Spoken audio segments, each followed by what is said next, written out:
The quiet begins long before the body settles into stillness. It rises from the small spaces between thoughts, from the slow uncoiling of inner tension that softens the shoulders and slows the breath. You may feel as if the world around you is dimming by gentle degrees, as though a thin curtain is falling over the noise of the day. This is the threshold where the idea of the astral body first becomes possible, because it is here that you sense something within you that is softer, wider, and less bound than the movements of the physical self. Every person has felt a moment when awareness drifts a few steps ahead or behind the body. It may happen when you are half asleep, or when you are deeply focused on a quiet task, or even when you are lost in thought during a long walk. The body continues its path, but your sense of presence seems to glide above it, watching with a distant clarity. This is not yet the astral body, but it is an echo of its existence, a subtle whisper of the ancient idea that your consciousness is not confined to the boundaries of flesh. The earliest humans must have known this sensation instinctively. They had no written language to describe it, yet they lived in a world where dreams shaped decisions and visions were accepted as part of life. When they closed their eyes beside a fire and drifted into sleep, they did not believe that they simply became unconscious. They believed that something stepped out of them and traveled into landscapes filled with animals, ancestors, and forces that shaped the world. Long before the idea of astral projection became a structured concept, it was felt as a natural extension of being alive. The thought of leaving the body is not a strange one when the mind grows quiet. You may notice how your awareness begins to float slightly above your usual point of perception, as if observing yourself from a gentle distance. It is not a separation, but a widening. The idea of an inner traveler begins to make sense in this space, because the mind shows you that it can drift, glide, and expand even while the body remains motionless. There is a softness in this drift that mirrors the earliest human attempts to explain what they experienced in dreams. In those ancient nights, when the sky held more stars than worries, people felt that the boundary between the physical world and the invisible one was thin. Dreams were not illusions. They were journeys. Sleep was a nightly crossing, and waking was a return from somewhere real. The earliest shamans did not think in terms of metaphor. They believed that during sleep, they truly walked across planes of spirit and shadow.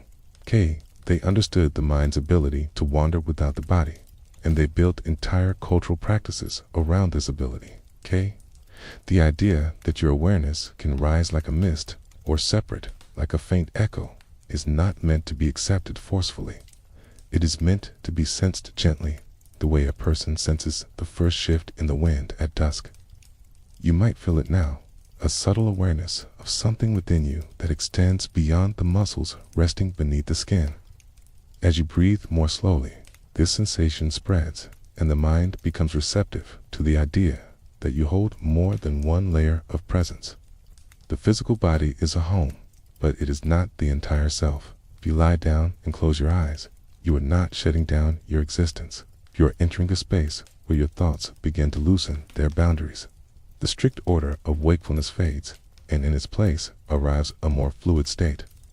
This state has been recognized across cultures as the doorway to astral experience. The idea is not that you leave your body behind, but that part of you becomes free to drift within the quiet of your own consciousness. When people from ancient times observed sleep, they noticed that the body lay still while the dream self moved, spoke, explored, and even flew. They wondered how something could remain inside the body while another part traveled far from it. The solution they found was simple and elegant. They believed in a second body, a subtle form shaped not from bone or muscle, but from light, breath, or spirit. Different cultures gave it different names, but the core idea remained constant. There is a visible self, and there is another self that cannot be seen, but can be felt. You may notice in the soft rhythm of your breathing a quiet expansion, as though your awareness is filling the space above your chest and shoulders. This is the mind easing into a state where it does not cling so tightly to the edges of the physical world. It is not an escape. It is an unfolding, a gentle widening of the boundaries of perception. The earliest humans understood this widening intuitively. They did not speak of it with scientific precision, but they sensed it during rituals, dreams, and moments of deep stillness. The desire to wander beyond the body may come from a very old place within human nature. It is the same desire that leads us to look at the horizon or at the stars with a sense of longing. There is something within the human mind that seeks spaciousness, that wishes to move freely and understand the world beyond the familiar shell of skin and bone. This desire appears in myths, in dreams, and in stories that speak of spirits who travel at night. It is part of a long lineage of human imagination and human experience. When you imagine yourself drifting upward, as light as a grain of dust caught in a soft current of air, you are participating in an ancient form of visualization. People have used similar imagery for thousands of years to guide themselves into deeper states of awareness. The image of rising, extending, or floating is one of the oldest human metaphors for spiritual travel. It mirrors the sensation that people feel when they approach the threshold between wakefulness and sleep, a sense that the mind is no longer anchored entirely in the physical world. The boundary between the body and the mind becomes gentler as the breath slows. You may sense that your awareness is spreading outward like ripples moving across still water. Each ripple expands the space in which your thoughts move, allowing them to drift in slow, unhurried arcs. This is the natural state in which ideas about the astral body began to form. It was never about leaving the body with dramatic force. It was always about this soft expansion, this quiet drifting, this recognition that awareness has more than one layer. In ancient cultures, people believed that this expanding awareness could separate more clearly during certain experiences. They described moments when they watched themselves from above, or when they felt as though they moved through landscapes that their physical bodies had never touched. These experiences shaped their understanding of the soul or spirit. They did not see themselves as entirely contained within the limits of their physical forms. They believed they were layered beings with a physical shell and an inner traveler that could move through dreamlike realms. You may feel a similar sense of layering if you pay attention to the quiet space behind your thoughts. There's the part of you that notices the body resting, and there's a quieter part that observes from a slightly different angle. This observer is gentle, calm, and unhurried, does not need to move instantly or forcefully, simply watches, and in watching, it expands slightly beyond the physical boundary. This is the sensation that ancient people identified as the beginning of astral travel, the moment when awareness begins to loosen its hold on the physical form. There is a long tradition of people closing their eyes and imagining themselves drifting across plains, climbing invisible ladders, or floating above their resting bodies. These images are not random. They arise naturally in the state between wakefulness and sleep. Many people across history describe the same sensations without ever meeting or sharing ideas. This suggests that astral imagery is not invented by culture, but emerges from the human mind itself when it enters certain states of quiet. The simplest form of astral travel begins with the awareness that you are more than the sensations of your physical limbs. When you inhale, you feel the air entering the lungs, but when you exhale, you may feel a faint sense of spaciousness. This spaciousness is like a small gap, an opening, a doorway. If you rest within that gap, your internal awareness begins to drift more freely. It does not leave the body entirely, but it begins to stretch and reach into quieter layers of consciousness. Ancient people lived much closer to that quiet than modern life usually allows. Their nights were filled with darkness, stars, and the crackling of fires. They had long hours of stillness in which their thoughts could drift, and they often saw dreams as instruction rather than imagination. When they felt themselves float within a dream, they believed that they truly moved. That belief shaped their understanding of the soul, turning dreams into guidance and visions into maps of unseen realms. You may begin to feel a similar softness now. As your body grows heavier, your awareness becomes lighter. It is a natural contrast, one that people have noticed for thousands of years. The heavier the body feels, the more freely the mind seems to drift. This drifting is not a loss of control, but a state of gentle surrender. It is like sinking into warm water while watching the surface brighten from below. You remain aware, but your awareness expands in slow, peaceful waves. The image of an astral body may arise in your mind without effort. It might feel like a second layer of yourself, resting just above or just within your physical form. It may feel luminous, weightless, or simply spacious. This image has appeared across cultures without coordination, suggesting that it emerges naturally from the human experience of deep relaxation.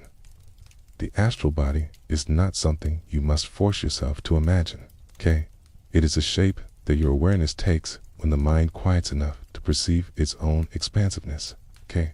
As your thoughts slow, you may sense that the border between your inner world and the outer world is softening.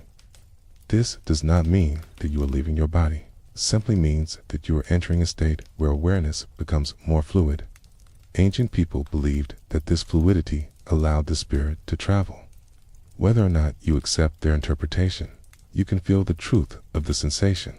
Awareness is not fixed. It moves like a tide, and when it ebbs, it creates space for internal exploration. The human desire to understand this drifting awareness led to the earliest concepts of astral travel. People wanted to know what happened when they dreamed, why they felt themselves rising during moments of near sleep, and why inner images felt so vivid during deep rest. They believed that these sensations came from a second body, a subtle self that could move more freely. They used this belief to create rituals, stories, and practices that guided people into these states intentionally.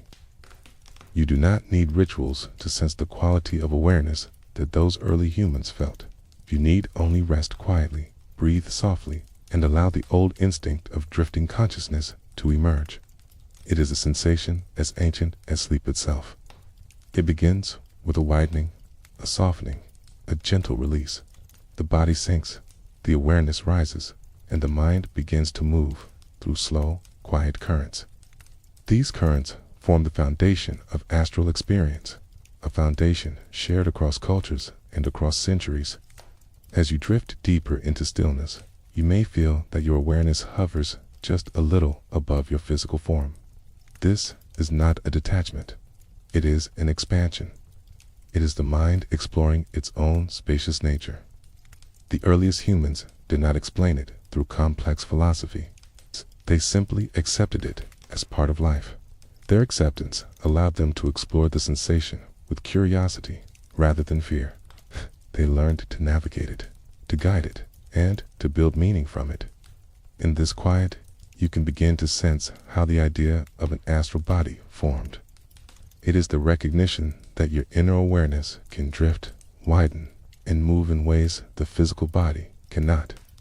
This recognition has been part of human experience since the beginning. It may feel delicate, but it is deeply rooted. You are not forcing anything. You are simply noticing something that has always been there, waiting beneath the surface of waking thought. The earliest human beings lived in a world where night carried a deeper weight than it does now.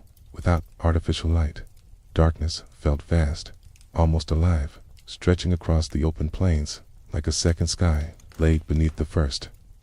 Fires flickered at the centers of their camps, their shifting glow giving form to shadows that moved as if breathing. People sat close to these flames, feeling the warmth against their skin and listening to the quiet as the world around them softened into sleep. In those hours, imagination and experience intertwined, and the realm of dreams became as meaningful as the world of waking. During these ancient nights, the boundaries between the physical and the invisible felt thin. The silence of the dark invited the mind to drift, and the flickering patterns of firelight encouraged states of trance. Many of the earliest spiritual practices began beside these fires, with people swaying gently, humming low melodies, and breathing in slow rhythms that guided them into altered states. They believed that their spirits could rise from their bodies during these moments, wandering into the unseen world that existed parallel to their waking lives. Paleolithic dreamwalkers moved through life with a deep awareness of these invisible landscapes. To them, the world was layered, with physical space resting upon a foundation of spirit. When they dreamed, they believed they crossed into this deeper layer.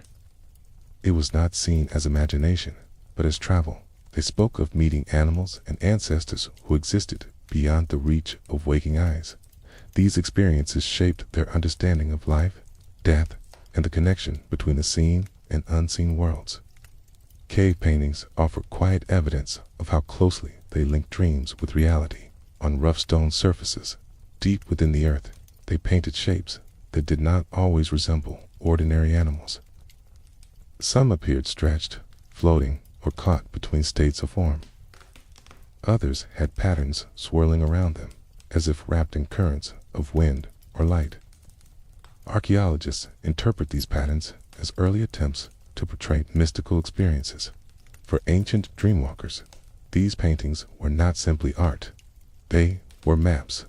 To create them, people entered caves, moving deeper and deeper into the earth until daylight disappeared entirely. Their torches lit walls that seemed to breathe with flickering shadows. The rhythmic tapping of tools, the echo of footsteps, and the smell of smoke created an atmosphere that felt entirely separate from the outside world. In these subterranean chambers, the boundary between waking and dreaming thinned. Some historians believe that these environments were deliberately chosen for rituals meant to induce trance. As individuals painted, they often entered a state where their awareness drifted away from the physical act of painting. It became a dance of mind and hand, guided by the rhythmic breathing of those around them. Images emerge not from conscious planning, but from a deeper intuition. The shapes on the walls reflected visions, dream journeys, and moments of spiritual flight. When people returned to the surface, they carried these experiences as sacred knowledge. Dreams were not personal experiences in these early societies. They were communal. People shared their dreams around fires, analyzing them as messages, warnings, or journeys of the soul. A dream that involved flying, transforming, or meeting a spirit guide carried special weight. Such dreams suggested that the dreamer's spirit had traveled far from the physical body and encountered forces that shaped the tribe's fate. These dreamwalkers became early shamans, individuals who could move between realms with clarity and purpose. Shamans did not view themselves as separate from the community. Their journeys were undertaken for the well-being of the group. When they fell into trance, they believed their spirits rose from their bodies and traveled through forests, across mountains, or into the sky.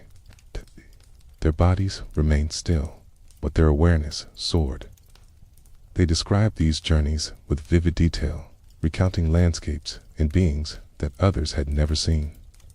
People listened closely, trusting that these invisible journeys revealed truths unavailable to the waking world. Such experiences were not approached lightly. The shamanic path demanded years of observation, introspection, and initiation. It often began with a powerful dream or vision, one that shook the dreamer so deeply that it marked a turning point in their life. They would be guided by older shamans who taught them how to navigate altered states, how to interpret symbolic landscapes, and how to return safely from journeys that felt as real as waking life. These teachings formed the earliest structured frameworks for our two-body experiences. The rituals they used were simple yet profound. Drumming played a central role. The steady, rhythmic beat created a vibrational pattern that influenced the breath and slowed the heartbeat. Over time, the mind entered a state where thoughts no longer clung tightly to physical sensations. This drifting state mirrored the moments before sleep, when awareness becomes fluid. In this condition, shamans felt their spirits rise gently from their bodies, guided by sound and intention. Rhythm was not the only tool. Movement also played a role. Early shamans sometimes danced in repetitive cycles, swaying in wide arcs or spinning slowly, allowing the momentum of the movement to create a sense of internal lightness. Their bodies remained grounded, but their awareness lifted. They described this state as hovering, drifting, or riding an invisible current. Even without modern language, they sensed the distinction between the physical self and the traveling self. Breathwork formed another pillar of their practice. Slow, deliberate breathing allowed them to enter a trance more quietly, without the intensity of drumming or movement. With each exhale, they imagined releasing a layer of the physical world. With each inhale, they imagined drawing in the subtle energy needed for travel. This rhythmic breathing mirrored the sensory dissolution that occurs naturally during deep relaxation, where the boundary between inner and outer worlds becomes fluid. Once in trance, shamans described moving through landscapes that did not follow the rules of physical reality. Time sometimes stretched or folded. Places shifted from forests to plains without transition. Animals spoke or guided them. Beings of light appeared. To modern eyes, these experiences may seem dreamlike, but to ancient people, they represented direct contact with the spirit world. They believed these journeys were essential for healing, understanding nature, and navigating the mysteries of life. The animals depicted in Paleolithic cave art often appear in poses or forms that suggest more than physical observation. Some float above the ground or appear surrounded by lines of energy. Scholars believe these images reflect the shamanic belief that animals existed in multiple forms. They have physical bodies that roamed the land and spiritual forms that existed in the astral realm. Meeting these spiritual forms in trance was considered a sign of deep connection and power. People believed the soul of an animal could guide the soul of a human. A shaman who journeyed into the invisible world might follow the spirit of a deer through a forest of shifting shadows, or soar alongside the spirit of a bird through winds that did not touch the physical world. These experiences taught them how to navigate hardship, find food, and understand the cycles of nature. They saw the astral world not as separate from physical life, but as an extension of it. Dreams served as both a teacher and bridge. When someone dreamed of flying, it was not dismissed as fantasy. It was a sign that their spirit had traveled. Such dreams were shared with the group, and elders interpreted their meaning. A dream of flying above a valley might suggest a change in weather or a need to move the tribe.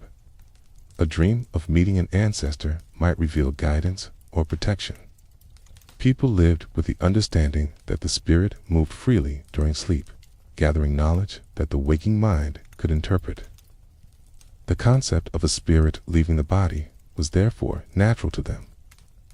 It was neither frightening nor strange. It was part of the rhythm of life, woven into the cycles of waking and sleeping. Children grew up hearing stories of spirit journeys, and elders passed down techniques to interpret dreams. In this environment, the idea of astral travel developed not as a mystical exception, but as an ordinary part of human existence. Night itself played a crucial role. The vastness of the sky, filled with stars that shimmered like scattered embers, created a sense of infinite space. People looked upward and imagined their spirits rising into that vastness. They felt that the darkness above and the darkness within the mind were connected. When they traveled in dreams, they believed they crossed into the same realm that stretched across the night sky. This connection between the inner and outer cosmos shaped their understanding of spirit travel. Some of their rituals involved lying down in open fields and watching the stars until their breathing slowed. The cold air against their skin, the gentle weight of the earth beneath them, and the endless sky above created a sense of floating even before sleep arrived. They believed that the stars acted as guides, drawing the spirit upward. In these moments, the boundary between physical sensation and inner awareness dissolved, allowing the mind to drift freely. Other rituals involved entering small huts or shelters made from skins or branches. Shamans would sit inside these enclosures, breathing deeply as faint light filtered through the walls. The enclosed space created a sense of safety, a feeling of being inside a womb of silence. Within this protected darkness, they felt their awareness begin to expand. They described this state as stepping into a second body, one made of light or wind. This second body was not always visualized clearly. It was more a sensation than an image. People described feeling wider, taller, or lighter. They felt as though their awareness had lifted a few inches above the physical body or shifted slightly to one side. At times, they felt themselves drifting, as if carried by a gentle current. These sensations formed the foundation of later concepts of astral projection, long before the term existed. The earliest dreamwalkers did not question these experiences. They accepted them as realities of human consciousness. They believed that every person possessed the ability to travel beyond the body, though some were more skilled than others. This belief shaped their understanding of illness, transformation, and spiritual growth. When a shaman returned from a journey with new knowledge, the tribe believed that their spirit had walked among invisible forces and brought back meaningful guidance. You may sense echoes of these ancient experiences in the quiet moments of your own awareness. When you lie still and your breath grows slow, you may feel your mind drifting slightly beyond your physical form. This sensation is not unfamiliar. It is rooted in the same human consciousness that guided Paleolithic dreamwalkers through their inner landscapes. The desire to explore these spaces is part of the human story. As the night deepens and your awareness softens, you might notice the gentle widening that the earliest shamans sensed. It does not carry force. It arrives with quiet patience. The body sinks into rest, and the mind moves lightly above it, like mist rising from a calm lake. This is the threshold that those ancient people entered deliberately, guided by rhythm, breath, and intention. In this threshold lies the oldest form of astral travel. It is not about dramatic separation or sudden flight. It is about recognizing that awareness can drift, it can widen. It can move through inner landscapes that feel as vivid as physical terrain. The first humans did not give this state a name, but they lived within it. They crossed its boundaries nightly. They trusted its messages, created art and ritual from its visions. Their dream journeys shaped the earliest human understanding of the spirit. They taught people that consciousness is layered, that the mind has depth, and that inner experiences can hold truth. These ideas survived through generations, forming the roots of later systems of astral exploration. Long before books or teachings, long before temples or doctrines, there were nights beneath the stars and dreams that carried the spirit far from the sleeping body. The deserts of ancient Egypt stretched into the horizon with a stillness that seemed to speak in its own quiet language. The Nile cut through this land like a ribbon of life, and along its banks, people built a civilization shaped by the rhythms of nature and the eternity of the sky. Every sunrise was a rebirth, every sunset a journey into mystery, and every night was considered an invitation for the unseen parts of the self to travel. It was in this world of sand, light, darkness, and ritual that one of the first structured understandings of the astral body began to form. The Egyptians believed that a human being was made of multiple layers.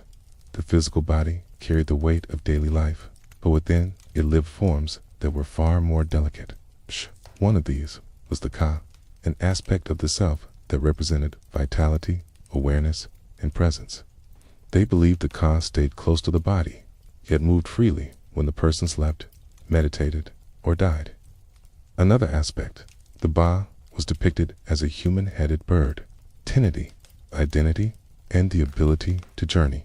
Through these two forces, Egyptians formed a complex and graceful model of consciousness that included the possibility of leaving the physical form.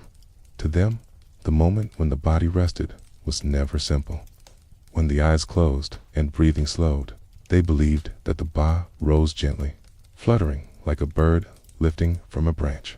It traveled through the night, visiting far-off places, entering the presence of gods, or returning to those who had passed from the physical world. People did not wake thinking they had imagined these travels. They believed the BA had truly moved, and the dreams they remembered were interpreted as records of journeys made during sleep. Egyptian tomb paintings reflect this belief with extraordinary clarity. Walls inside burial chambers were adorned with images of the Ba hovering above the body, spreading wings of light and feather. These images were not meant to comfort the living. They served as instructions for the dead, guiding the Ba on its journey beyond the physical realm. The Egyptians believed that the world of spirit mirrored the world of the living in shape, but not in substance. The Ba could move between these realms, acting as a bridge between the physical and the eternal. The Kia and Ba were believed to be active during sleep. This belief led Egyptians to create rituals around dreaming. They did not see dreams as random stories. They saw them as messages received during spiritual journeys. Choices, predictions, and warnings were often based on dreams. Temples dedicated to healing and vision stood across the land, and people visited them to sleep, hoping that divine guidance would come through their dreams. These temples were places where the boundaries between the physical and astral worlds became thin. Inside these dream temples, the air was cool, scented with incense, and dimly lit by flickering lamps. Priests instructed visitors to lie down on stone slabs or mats woven from reeds. They were told to breathe slowly and to surrender their worries to the stillness. The architecture of the temple was designed to amplify silence, creating an atmosphere in which the mind naturally drifted into deeper states.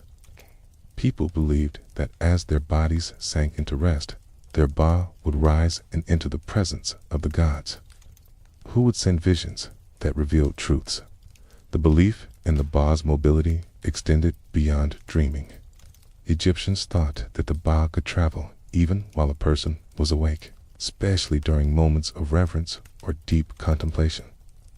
They imagined the Ba lifting softly from the body, moving like a bird on currents of invisible air, gliding through temples, deserts, and celestial spaces. This gentle form of departure was considered natural. It was not an escape from the body, but a movement that allowed the self to explore the subtler realms that surrounded and interwove the physical world. In Egyptian philosophy, the afterlife was not a distant realm. It was another layer of the world, existing alongside daily life. The Ba moved freely through these layers, gathering impressions, insights, and guidance. When the Ba returned to the body, the person woke with memory fragments shaped by the places the Ba had visited. These memories were interpreted through symbols, animal guides, and encounters with ancestral spirits. Everything experienced in the invisible world held meaning. Rituals for encouraging the Ba's travel were simple yet profound. Some involved lying on one's back, placing hands across the chest, and imagining the Ba rising like a soft glow from within. Others involved sitting upright in contemplative silence, breathing in a way that created a gentle expansion in the chest. In these moments, people felt light within their bodies, as if something fluttered softly beneath the ribs. This sensation became part of their understanding of spiritual movement. Priests often guided initiates through visualizations. They would ask them to imagine a small bird resting on the center of their chest. With each breath, the bird would grow lighter, its wings lifting, its form shimmering softly. At a certain point, initiates would feel as though the bird lifted from their bodies and drifted upward. Whether they perceived this through imagination or through altered states of awareness, the sensation was tangible. It taught them how to sense the difference between physical presence and the subtler presence of the astral self. Temples across Egypt served as sanctuaries for these practices. Their architecture was designed with intention, guiding people into states of inner stillness. Long corridors led to chambers where sound dissolved into soft echoes. Columns painted with symbols of transformation surrounded courtyards open to the sky. Pools of still water reflected starlight, offering a mirror of the heavens. These spaces invited introspection, urging individuals to sense the quiet layers within their consciousness. The idea of the astral body was not limited to the Ka and Ba alone. Egyptians believed in several subtle forms, each with its own role. Among these was the Akh, a luminous transformation of the soul that could move through the stars after death. The Akh was considered radiant and powerful, representing a form of consciousness that transcended both the physical world and the journeys of the Ba. Its existence shaped the Egyptian view that the self had multiple expressions, each capable of movement beyond the confines of the body. The rituals surrounding death revealed how deeply Egyptians understood the concept of astral travel. They believed that the Ba would leave the body at the moment of death, but it would continue returning each night to reunite with the Ka. This nightly reunion sustained the deceased in the afterlife. Tombs were therefore built not as monuments, but as homes, filled with food, images, and offerings that allowed the Ba and Ka to continue their relationship. Every detail reflected their understanding that human consciousness did not end with physical life, but moved freely through unseen realms. The Book of the Dead, though written many centuries after the earliest Egyptian beliefs, preserves this understanding with poetic clarity. It describes the Ba's movements through gates guarded by deities, past landscapes shaped by light and shadow. It instructs the Ba on how to navigate these realms, how to speak sacred words that open pathways, and how to recognize guides and obstacles. The book is not a description of distant fantasy. It is a manual for navigating the astral world. Even in daily life, Egyptians walked with the awareness that their souls were layered. They carried amulets shaped like birds or engraved with symbols meant to strengthen the Ka or guide the Ba. Some were small carvings of animals associated with transformation. These objects were not decorations. They served as reminders that the self extended beyond the physical body and moved through many dimensions of experience. When people visited tombs of ancestors, they believed that the Ba of the deceased could emerge from the burial chamber, interact with them, and receive offerings. They would speak quietly, using soft tones that matched the stillness of the place. These moments blurred the line between the physical and the astral. The living and the dead existed in a shared space, connected by the gentle movements of the Ba. The Egyptian landscape further shaped these beliefs. The desert, with its immense silence, invited contemplation. The river, with its steady flow, symbolized the movement of the spirit from one realm to another. The sky, vast and filled with stars, represented the path of the Akh. People lived in constant contact with these elements, and they reflected on them through ritual, art, and meditation. The environment itself became a map of the soul's journey. Night played a central role. Egyptians believed that sleep was a sacred act. When someone closed their eyes at night, the Ba rose gently, like a bird waking in the dark. It moved across the land, visited ancestors, or entered the presence of gods. Sometimes it traveled through symbolic realms filled with fields of light or rivers of shadow. These journeys were recorded as dreams, but they were understood as true movements of the soul. Children grew up hearing stories about these journeys. They learned that their Ba could travel and return safely. We learned the importance of balance between the Ki and Ba, between vitality and movement. These teachings shaped their worldview, allowing them to sense the subtler layers of their own consciousness. They believed that every person had the ability to experience spiritual flight, though some cultivated it more deeply. Priests and initiates practiced controlled forms of astral travel. Through breath, intention, and ritual, they learned to quiet the body until it felt distant, as if resting far below their awareness. In this state, they sensed a rising lightness. Some described feeling as though they stood beside their own bodies, observing them with calm detachment. Others felt as though they were carried upward through invisible currents. These experiences deepened their understanding of the soul's mobility. Egyptians did not view astral travel as escape. It was a natural function of consciousness. woven into daily life, ritual, and the passage into death. The Ka sustained the body, the Ba explored, and the Ak transcended. Together, they formed a complete understanding of the soul's many layers. This understanding influenced the development of later mystical traditions, shaping how people across cultures viewed dreams, visions, and spiritual journeys. You may sense the resonance of these ancient ideas in the quiet moments of your own awareness.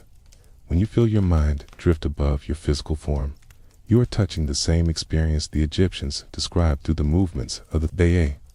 When you sense a gentle lightness at the edge of sleep, you are entering the threshold they honored in their dream temples. These sensations are part of the human experience, shared across time and culture. The idea of leaving the body is not a dramatic departure, but a subtle unfolding. It begins with quiet, expands through stillness, and becomes recognizable through the gentle widening of awareness. Egyptians understood this deeply. Their rituals, art, and philosophy reflect a profound sensitivity to the layers of consciousness that drift freely when the body rests. This sensitivity shaped their civilization. It informed their understanding of life and death, guided their practices, and influenced the structure of their temples and tombs. It allowed them to build a worldview in which the soul moved gracefully between realms, exploring the spaces beyond the physical body. The earliest structured model of astral travel was not created through complex theory. It arose from a simple truth. The awareness within a person is capable of movement far beyond the boundaries of flesh. In quiet nights along the Nile, as the stars shimmered above and the desert cooled, people sensed their Bai lifting lightly from within. They trusted this movement, embraced its guidance, and built an entire spiritual tradition upon it.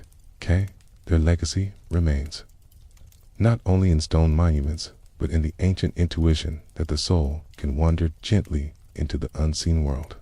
The ancient lands of Mesopotamia rose between the slow, winding rivers of the Tigris and Euphrates. These rivers carved a fertile valley through an otherwise arid landscape, creating a cradle for the earliest cities, myths, and spiritual ideas. Life unfolded in rhythms guided by stars, seasons, and the subtle hush of the desert wind, and people learned to watch the skies with careful attention. Within these early cities, where writing first emerged and kings claimed descent from divine beings, the understanding of the soul and its nocturnal journeys took on new structure and complexity.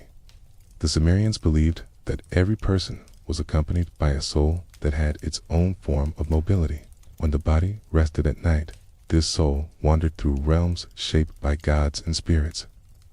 Dreams were therefore not illusions, but encounters, interactions with forces that influenced fate. The earliest clay tablets record dreams spoken with reverence, interpreted by priests who understood the layers of symbolism woven into each image. People believed that these dreams revealed where the soul had traveled, whom it had met, and what messages it brought back to the waking world. Inside the great temples of cities like Ur and Nippur, priests gathered tablets inscribed with dream accounts. These tablets were organized and studied, forming some of the oldest archives related to spiritual travel.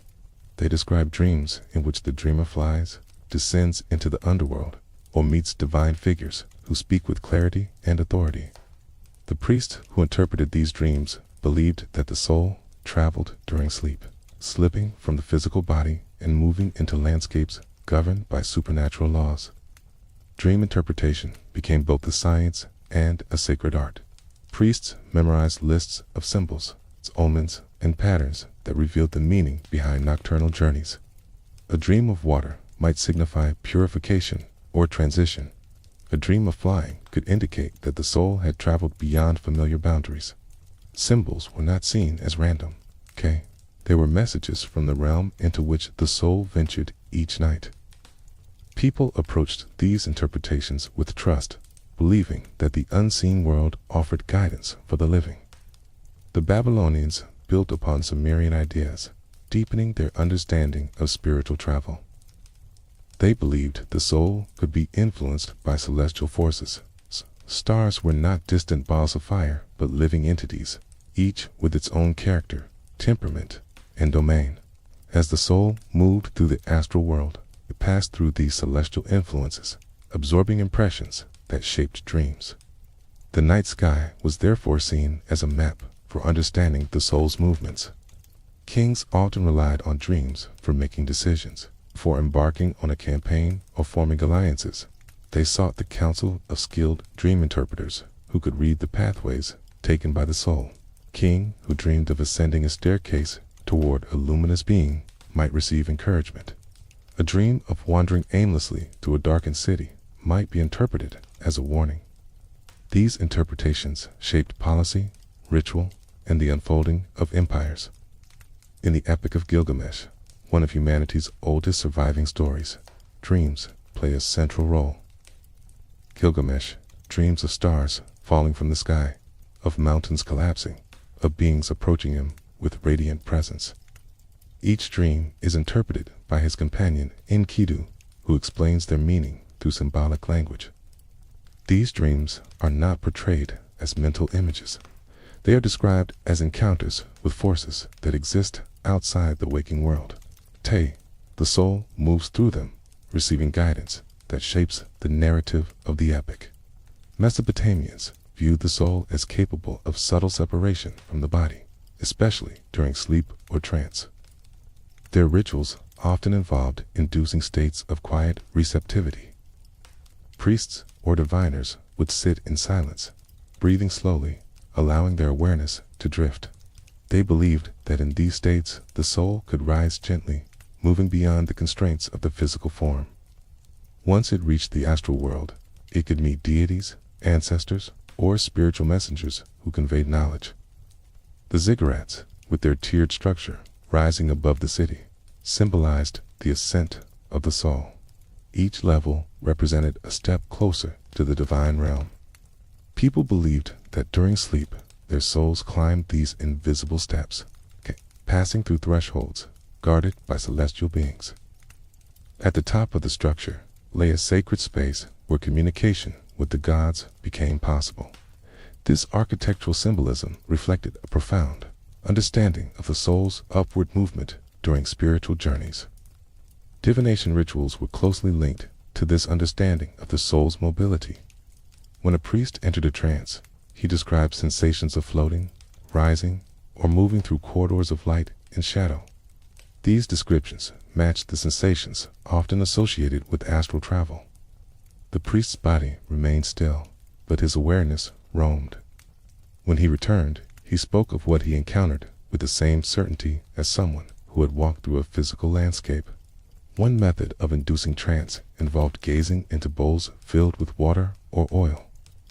The reflective surface acted as a gateway, drawing the mind inward.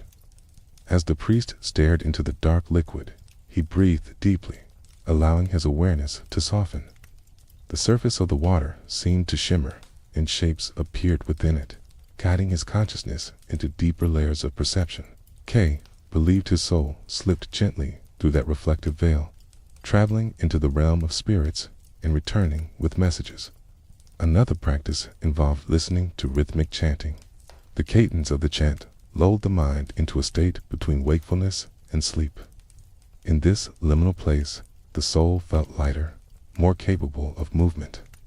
The transition was gradual, unfolding like a gentle tide.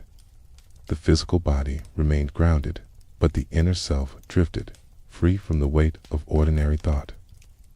People describe these experiences as stepping into a second existence, one hidden beneath the surface of waking consciousness. Mesopotamians saw the soul as delicate, capable of influence, and vulnerable to disturbance.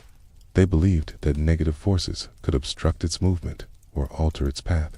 To protect against these influences, they created talismans engraved with symbols and incantations. These objects were kept in homes, worn as amulets, or placed beside sleeping children. They served as anchors for the soul, ensuring that it returned safely from its nocturnal journeys. The belief that the soul traveled during sleep shaped daily rituals. Before going to bed, people sometimes recited protective prayers. They asked the gods to guard their souls and guide them through the invisible world. They believed that as the body slept, the soul crossed landscapes filled with spirits, some benevolent and some challenging.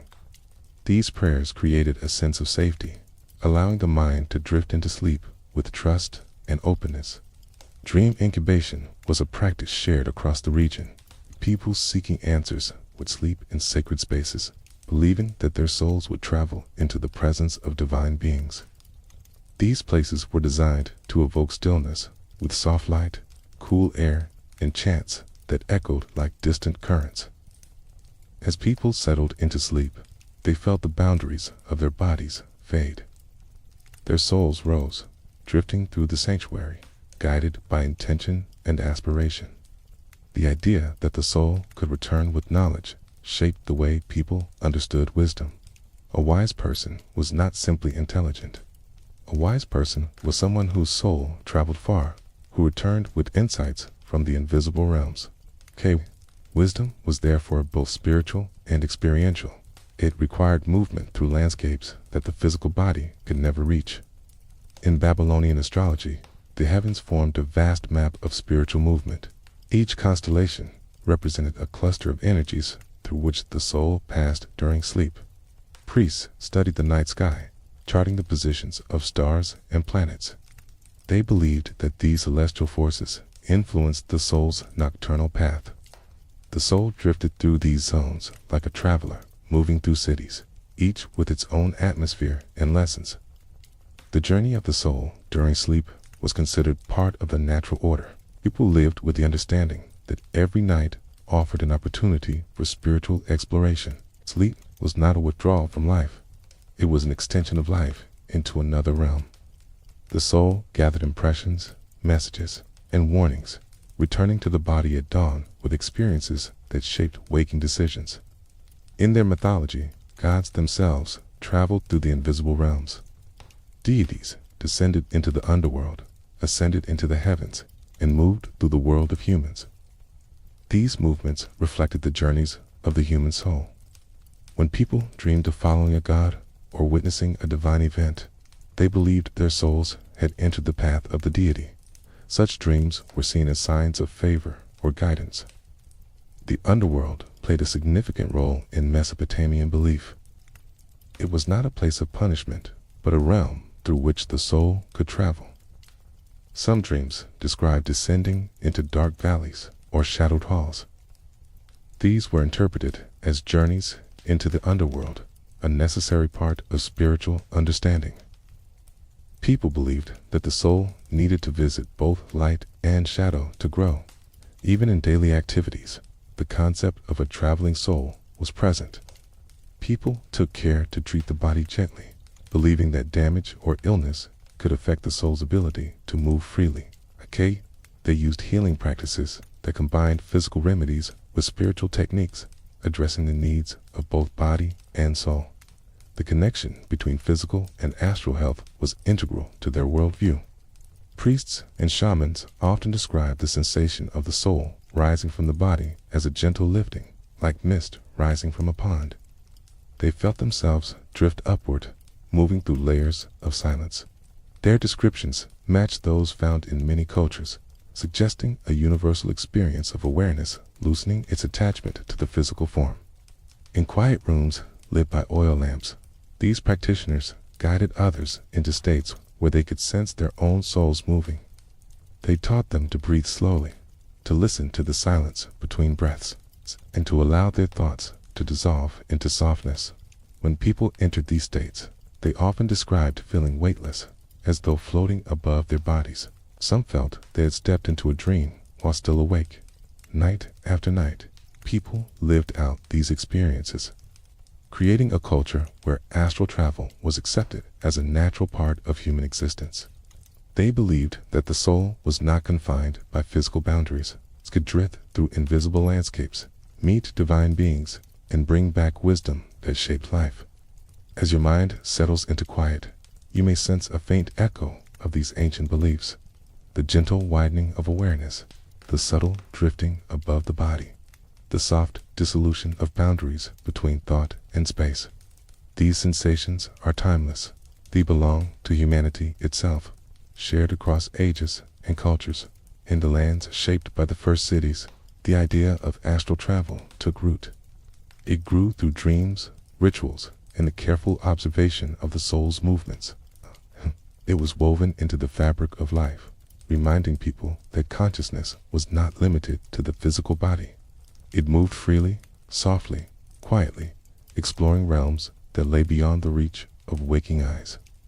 The vast Indian subcontinent has long been a place where the inner world was studied with the same seriousness as the outer.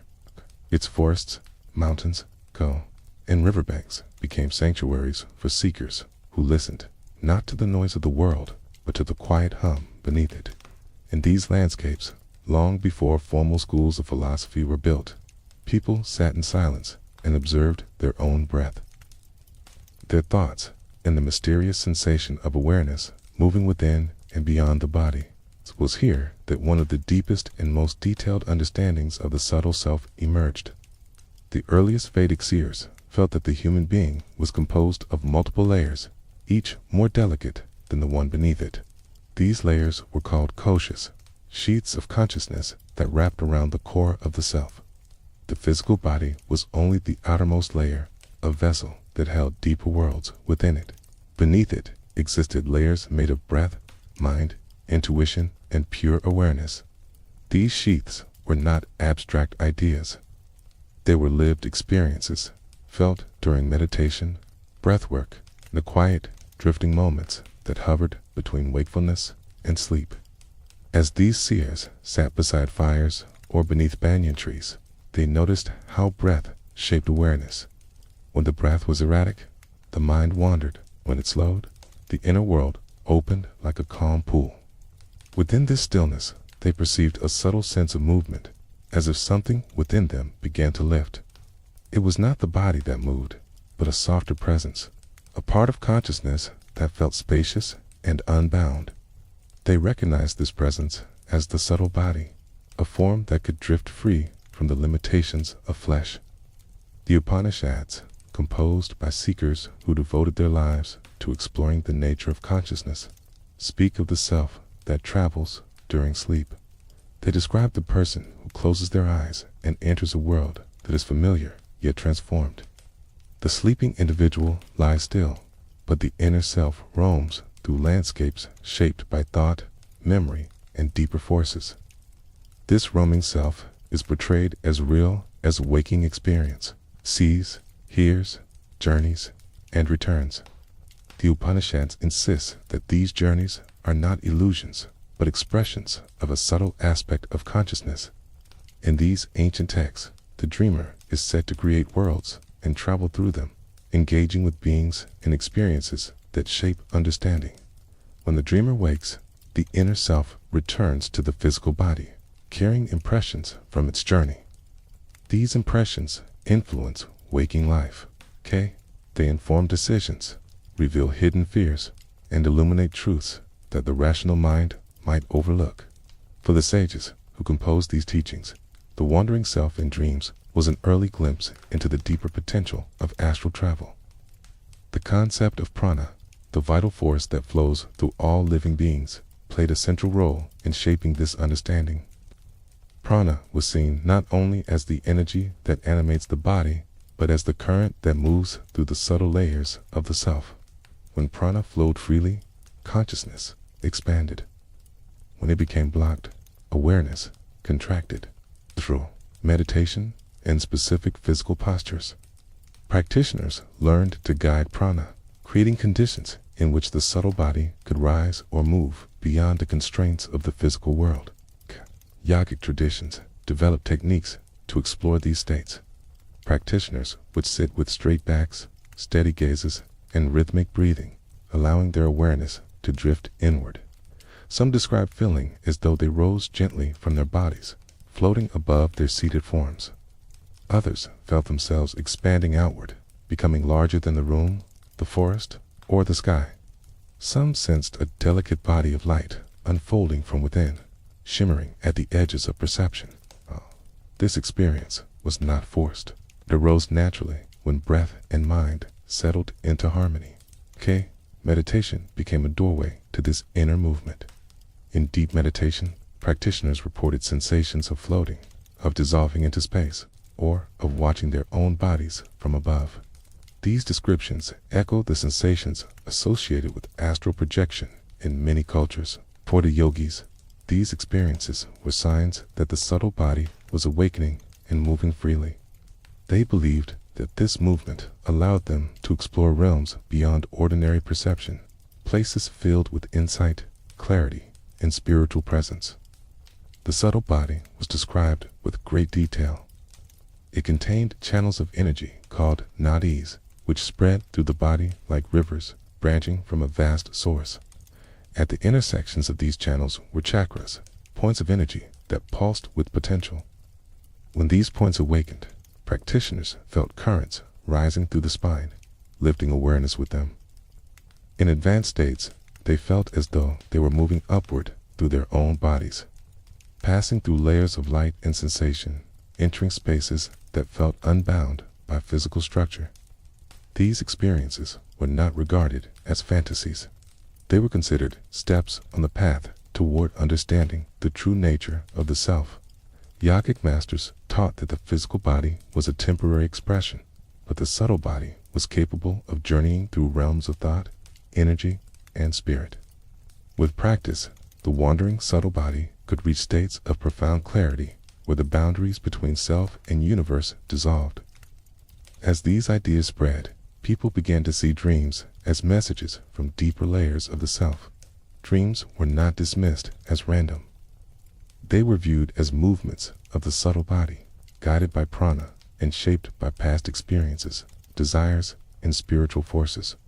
Practitioners learned to observe their dreams carefully, seeing them as expressions of the inner traveler who moved freely when the physical body rested. In the forests where renunciants lived, nights were quiet. The air was cool, filled with the scent of flowers and the sound of distant streams. Practitioners would meditate before sleep, calming the mind and guiding the breath into long, smooth cycles. In these moments, they sensed themselves drifting, as if rising slightly above the ground. Some described seeing faint lights or feeling a gentle wind within their own bodies. These sensations marked the beginning of the subtle body's journey into the dream world. The connection between the subtle body and astral travel became clearer in yogic practices that encouraged conscious sleep. Practitioners learned to maintain awareness even as their bodies drifted into rest. This state, known as yogic sleep, allowed them to experience the movements of the subtle body without losing consciousness. They described floating above their bodies, drifting through landscapes of memory or imagination, or entering spaces that felt filled with soft radiance. This state revealed that consciousness could detach from physical sensation while remaining alert. As these practices developed, teachers emphasized the importance of grounding. They taught that the subtle body should always return gently to the physical body. They used visualizations of roots, lights, or breaths that guided the inner traveler back to the body with care. This ensured that the practitioner woke feeling whole and clear. The process created a sense of harmony between the layers of the self, allowing the subtle body to explore without disrupting the physical body. The teachings of India offered an insight that shaped many later traditions. The subtle body does not travel through space in the physical sense. It travels through layers of consciousness. These layers are shaped by thought, memory, intention, and deeper spiritual forces. When the subtle body moves, it is not leaving the physical world behind. It is entering a wider field of awareness, one that exists alongside waking life. Practitioners learn to navigate these layers with mindfulness. They moved through them gently, observing each sensation and vision without attachment. They described meeting figures who appeared as teachers, guides, or manifestations of inner qualities. Some felt themselves drifting through landscapes made of light, color, or sound. Others entered vast spaces that felt empty yet alive, filled with a presence that was beyond form. As seekers deepened their understanding, They discovered that the subtle body could move not only during sleep, but also during waking meditation. With practice, they could enter states of expanded awareness while sitting with eyes closed. They felt as though they were traveling inward, crossing thresholds of silence. Some described feeling the boundaries of their bodies dissolve, leaving them suspended in a deep, peaceful infinity. The idea of astral travel became intertwined with the pursuit of self-realization. Practitioners believed that journeying through these inner realms allowed them to understand the true nature of consciousness. They saw the subtle body not as a separate entity, but as an expression of the deeper self that transcended physical form. Through repeated practice, they learned to sense the continuity of awareness that remained regardless of the body's condition. The yogic masters emphasized that these experiences should not be pursued for spectacle. They taught that the purpose of exploring the subtle body was not to escape the world, but to understand it more deeply. Astral travel, in this sense, became a quiet exploration, a movement through layers of the self that ultimately pointed toward unity with the greater whole. In the stillness of night, practitioners experienced the subtle body lifting softly from the physical body, rising through quiet currents. They felt weightless, yet grounded. They sensed spaciousness, yet clarity. These experiences were woven into the spiritual fabric of India, shaping its teachings for centuries. The ancient seers left behind texts and practices that continue to influence understandings of consciousness around the world. They revealed that the self is layered, expansive, and capable of movement through subtle realms. They showed that awareness is not confined to the body, but can drift, float, and explore. They offered techniques for guiding this movement, ensuring that it unfolded with clarity and purpose.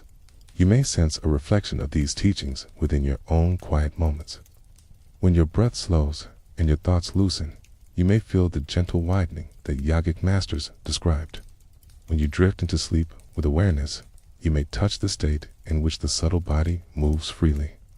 These sensations belong to every human being. They arise naturally when the mind settles and the breath deepens. The traditions of India illuminated the path of the subtle body with detail and sensitivity. They taught that the inner traveler is always present, waiting beneath the surface of waking thought. Through breath, meditation, and stillness, the subtle body awakens and moves gently into the deeper layers of consciousness. It is a journey guided not by force, but by quiet presence.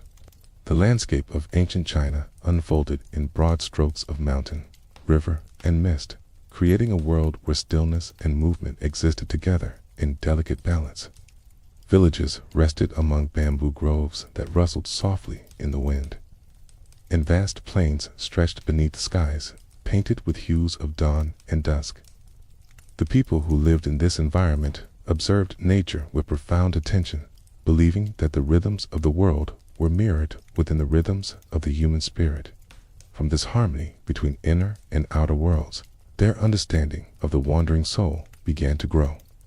Among the earliest ideas was the belief that a person possessed two souls, known as the hun and the po.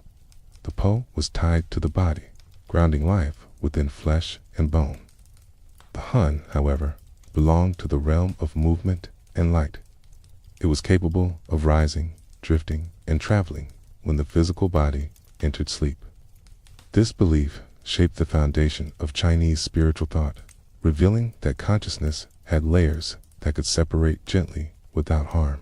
As people slept in their wooden homes with windows open to the cool night air, they believed the hun lifted from their bodies like a soft mist rising into the moonlit sky. It traveled through dreams, meeting ancestors, or wandering through landscapes illuminated by starlight. This journey was not seen as a departure from the self, but as an expression of its natural freedom. The idea that part of a person could float beyond the physical world became woven into the fabric of daily life. Taoist traditions embraced this concept with great depth. Great practitioners observed how breath, posture, and stillness influenced the movement of the inner self. They noticed that when the body relaxed and the breath softened, Awareness seemed to extend beyond its usual boundaries. In these moments, they sensed that the Hun stirred, preparing to wander through unseen realms. This wandering was considered both natural and beneficial, allowing the spirit to explore spaces that offered insight and renewal. Night travel became a recognized phenomenon. Taoist practitioners described leaving their bodies during sleep and drifting through landscapes shaped by energy rather than matter. They spoke of floating above rivers that shimmered with light, moving through mountains that felt alive, and traveling through corridors where silence deepened like water. These experiences were not dismissed as imagination. They were considered genuine journeys of the wandering soul. Taoist masters studied the conditions that allowed such travel. They taught that the body must be relaxed but stable, the breath slow but steady, and the mind quiet but aware. They created exercises that guided practitioners into states where the Hun could separate more consciously. Some involved lying on the back and imagining the body growing lighter with each breath. Others involved sitting upright, focusing attention on a point just above the head where the spirit was believed to rise when freed from physical concerns. These practices were supported by the philosophy of Qi, the vital energy that flows through all things. Qi was seen as the current that carried the Hun on its journeys. When Qi flowed smoothly, the soul traveled with ease. When Qi was obstructed, the soul felt heavy or restless. Taoist practitioners developed breathing techniques, gentle movements, and meditative exercises to ensure that Qi remained balanced. They believed that a balanced flow of Qi allowed the spirit to wander freely and return safely. One of the most profound practices involved observing the breath without trying to control it. Practitioners sat quietly, watching the breath rise and fall like waves on a calm sea. As they observed, their thoughts thinned and their awareness expanded. Some described feeling as though they had slipped into a wider space, one that surrounded the physical body like a subtle halo. In this expanded awareness, they sensed the presence of the Hun, shimmering like a body of light. Taoist texts describe the wandering spirit with poetic imagery. They speak of the spirit soaring across the sky like a crane, drifting through forests like a ribbon of cloud, or rising from the body like vapor warmed by the sun. These images convey not only movement, but a sense of grace. The soul was believed to move without effort, guided by currents that flowed through both the physical and spiritual realms. Temples dedicated to inner alchemy played an important role in shaping these practices. Within these quiet spaces, monks trained their awareness to move through layers of stillness. They studied how the mind shifted as the breath slowed, noting the moments when the sense of self seemed to hover just above the body. These monks treated the wandering soul as a natural part of human experience, one that could be refined through dedication and mindfulness. Kata, they believed that through deep meditation, the spirit could travel beyond the boundaries of ordinary perception. Entering realms filled with luminous beings, symbolic landscapes, and currents of pure energy. They did not see these places as fantasies. They believed that they existed in subtle layers of the cosmos, accessible when the physical body slept, or when the mind entered profound stillness. Inner alchemy further developed the understanding of the wandering spirit. Practitioners believed that the body held elixirs of energy that could be cultivated through breathwork and visualization. By moving this energy through the body's meridians, they awakened the Hun and strengthened its ability to travel. They visualized light moving through the abdomen, rising through the chest, and gathering at the crown of the head.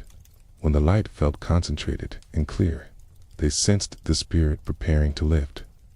The practice known as night travel became a revered part of Taoist training.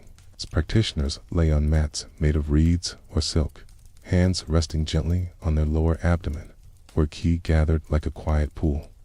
They breathed slowly, letting their bodies become heavy and still.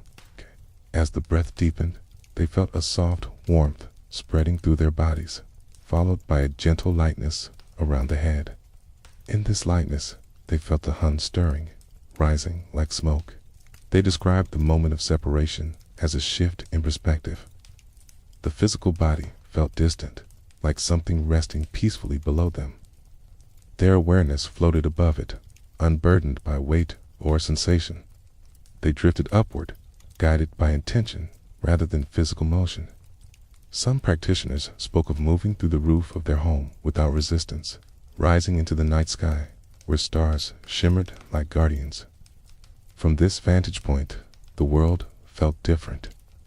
Mountains glowed with pale light, rivers shimmered with energy, and forests pulsed softly in the moonlit darkness. Practitioners felt themselves drifting through these landscapes, sensing their presence not through sight alone, but through deeper forms of perception. The cave felt currents of ki flowing through the land, guiding their movements gently, like wind moving through leaves. The wandering soul did not travel aimlessly. It sought understanding, clarity, and harmony. Practitioners believed that during these journeys, they encountered spirits, ancestors, or celestial beings. Some described meeting figures who radiated kindness and wisdom, offering guidance through gestures or silent impressions. Others described traveling through landscapes that revealed truths about the nature of life, death, and the interconnectedness of all things. Taoist masters emphasized that the wandering soul should always return gently to the physical body. They taught techniques for guiding the spirit back, such as focusing on the breath, imagining threads of light connecting the subtle body to the physical one, or feeling the warmth of the lower abdomen. These techniques ensured that the return felt smooth, leaving the practitioner grounded and balanced upon waking. The night sky itself was seen as a pathway for the wandering soul. The moon, stars, and constellations were not distant objects, but part of a cosmic network through which the spirit traveled. Taoists believed that the Hun moved through these celestial paths, bathing in the light of stars that carried ancient wisdom. Practitioners described feeling themselves dissolve into starlight, merging with a vast, quiet expanse that felt both comforting and infinite. These experiences shaped the Taoist understanding of immortality. They believed that through refining the subtle body and cultivating ki, the spirit could become more luminous, more capable of navigating the invisible realms. In advanced stages, practitioners felt their wandering soul becoming brighter, more stable, and more aware. They described this as becoming an immortal spirit, able to travel freely through the cosmos, even after physical death. The practices of inner alchemy often used imagery of flowing water, rising clouds, and blazing stars to guide awareness. These images reflected the movements felt during astral travel. Practitioners imagined themselves riding the wind, floating on clouds, or gliding through celestial light. These visualizations supported the natural sensations of drifting and rising that emerge during deep meditation. Chinese poetry preserved these experiences in delicate language. Poets described moments when the spirit wandered through bamboo forests, soared over moonlit lakes, or drifted through palaces made of clouds. Their poems were not simple metaphors, but reflections of states they experienced in meditation or dream. These writings suggest that astral travel was understood not only as a spiritual practice, but as an aesthetic experience, one that infused art and literature with a sense of the unseen. Night after night, people experienced the gentle separation of the Hun from the physical body. They felt it drift through landscapes shaped by thought and energy. They trusted that it would return, carrying insights that enriched their waking lives. This trust allowed them to surrender to sleep with peaceful hearts, knowing that part of their spirit was moving through realms filled with harmony and possibility. You may sense echoes of these practices in your own quiet moments. When your body grows heavy and your mind becomes light, you may feel the gentle lifting the Taoists described. When your awareness widens beyond the boundaries of your physical form, you may touch the drifting quality of the wandering spirit. These sensations arise naturally when breath, stillness, and intention come together. The traditions of ancient China offered a profound understanding of the subtle self. They revealed that part of you is capable of rising, drifting, and exploring unseen landscapes. They taught that this movement is guided not by force, but by harmony, not by effort, but by ease. Through breath, awareness, and quiet, the wandering soul moves through layers of the world that lie just beyond the threshold of waking thought. It drifts softly, gently, like a ribbon of cloud passing through the sky, and returns with a sense of calm that lingers long after the journey ends. The world of ancient Greece rose from rocky coastlines, olive groves, and hills crowned with temples that gleamed beneath the sun. Life there unfolded in a landscape where the senses were always engaged. The crash of waves against cliffs, the scent of pine carried by wind, the shimmer of light upon marble columns. Within this vibrant environment, people contemplated the nature of the soul with an intensity that shaped philosophy, art, and the earliest forms of Western mysticism. Among their many inquiries, one question stood out with particular clarity. What part of a human being moves beyond the body when the mind drifts into dreams or meditation? Greek thinkers looked at the human soul not as a single, unified entity, but as a layered being capable of various expressions.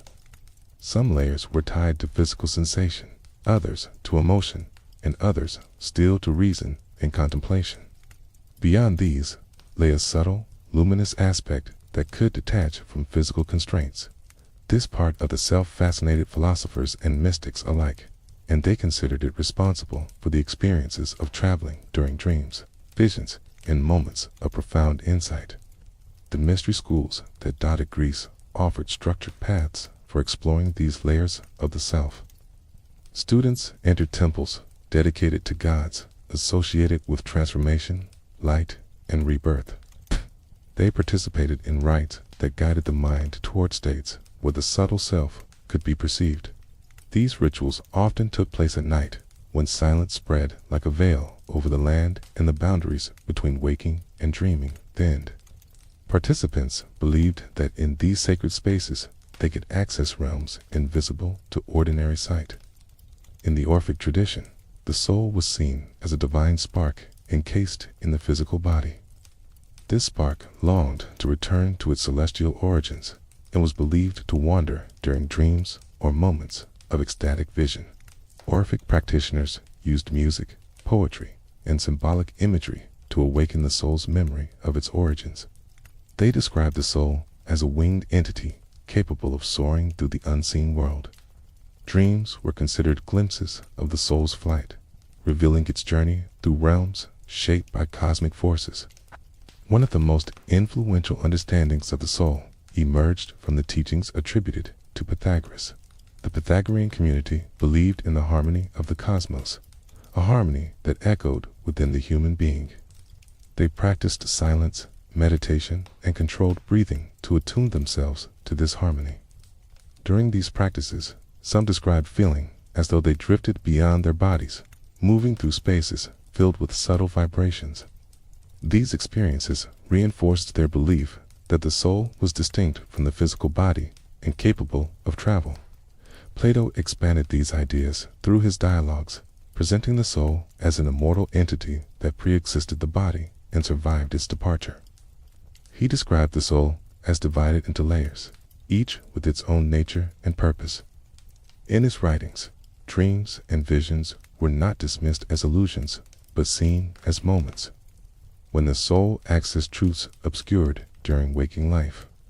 Plato believed that knowledge was not learned, but remembered, suggesting that the soul traveled through realms of pure thought and brought back impressions. He spoke of the soul rising toward the realm of forms, a place untouched by imperfection. In moments of deep contemplation, the soul approached this realm, experiencing clarity that surpassed ordinary understanding. These moments were akin to spiritual travel, as the mind entered states that felt detached from physical sensation. Plato's descriptions of the soul's ascent became foundational for later ideas of astral movement, providing a philosophical foundation for the experience of rising beyond the body. While philosophers explored the nature of the soul through reason, Greek mystery schools explored it through experience. The Eleusinian mysteries, among the most revered rites in the ancient world, guided participants through symbolic death and rebirth. During the ceremonies, individuals passed through darkness, silence, and carefully crafted imagery intended to shift consciousness. Some describe feeling themselves separate from their bodies, observing the rituals from a subtle vantage point. The rites cultivated a state in which the wandering aspect of the soul could be sensed directly. Clepian temples offered another path for exploring the traveling soul.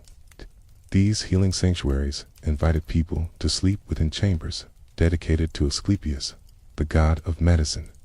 The practice, known as incubation, involved lying on soft mats while priests performed ritual chants. As individuals slept, they believed that their souls entered a realm where divine beings offered guidance or healing. Dreams in these temples were treated with utmost seriousness.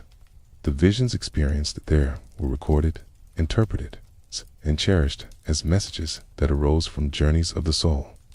Visitors often described dreams in which they floated above their own bodies, encountered luminous figures, or traveled through symbolic landscapes. These experiences echoed the sensations associated with astral travel across cultures. Cuckoo, the Greeks believed that during such dreams, the soul separated lightly from the body, moving into a space where divine wisdom could be accessed. The temple acted as a bridge, grounding the physical body while the soul wandered through the realm of healing. Within these sacred spaces, the boundary between the physical and astral worlds felt thin. The architecture itself encouraged introspection. High ceilings, gentle lighting, and polished stone surfaces created an atmosphere of calm. Water flowed through channels carved into the floors, adding a steady, meditative sound.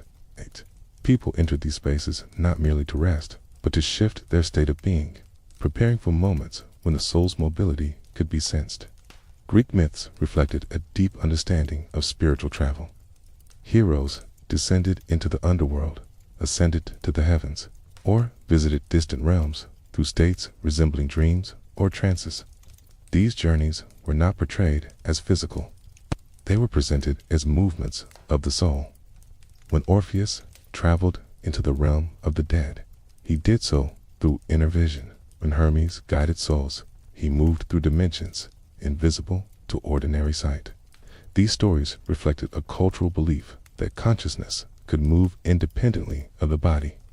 The practice of observing dreams became an essential part of Greek life. People shared their dreams during morning gatherings, interpreting them through symbolism and intuition. A dream of flying might suggest that the soul had risen toward the realm of gods.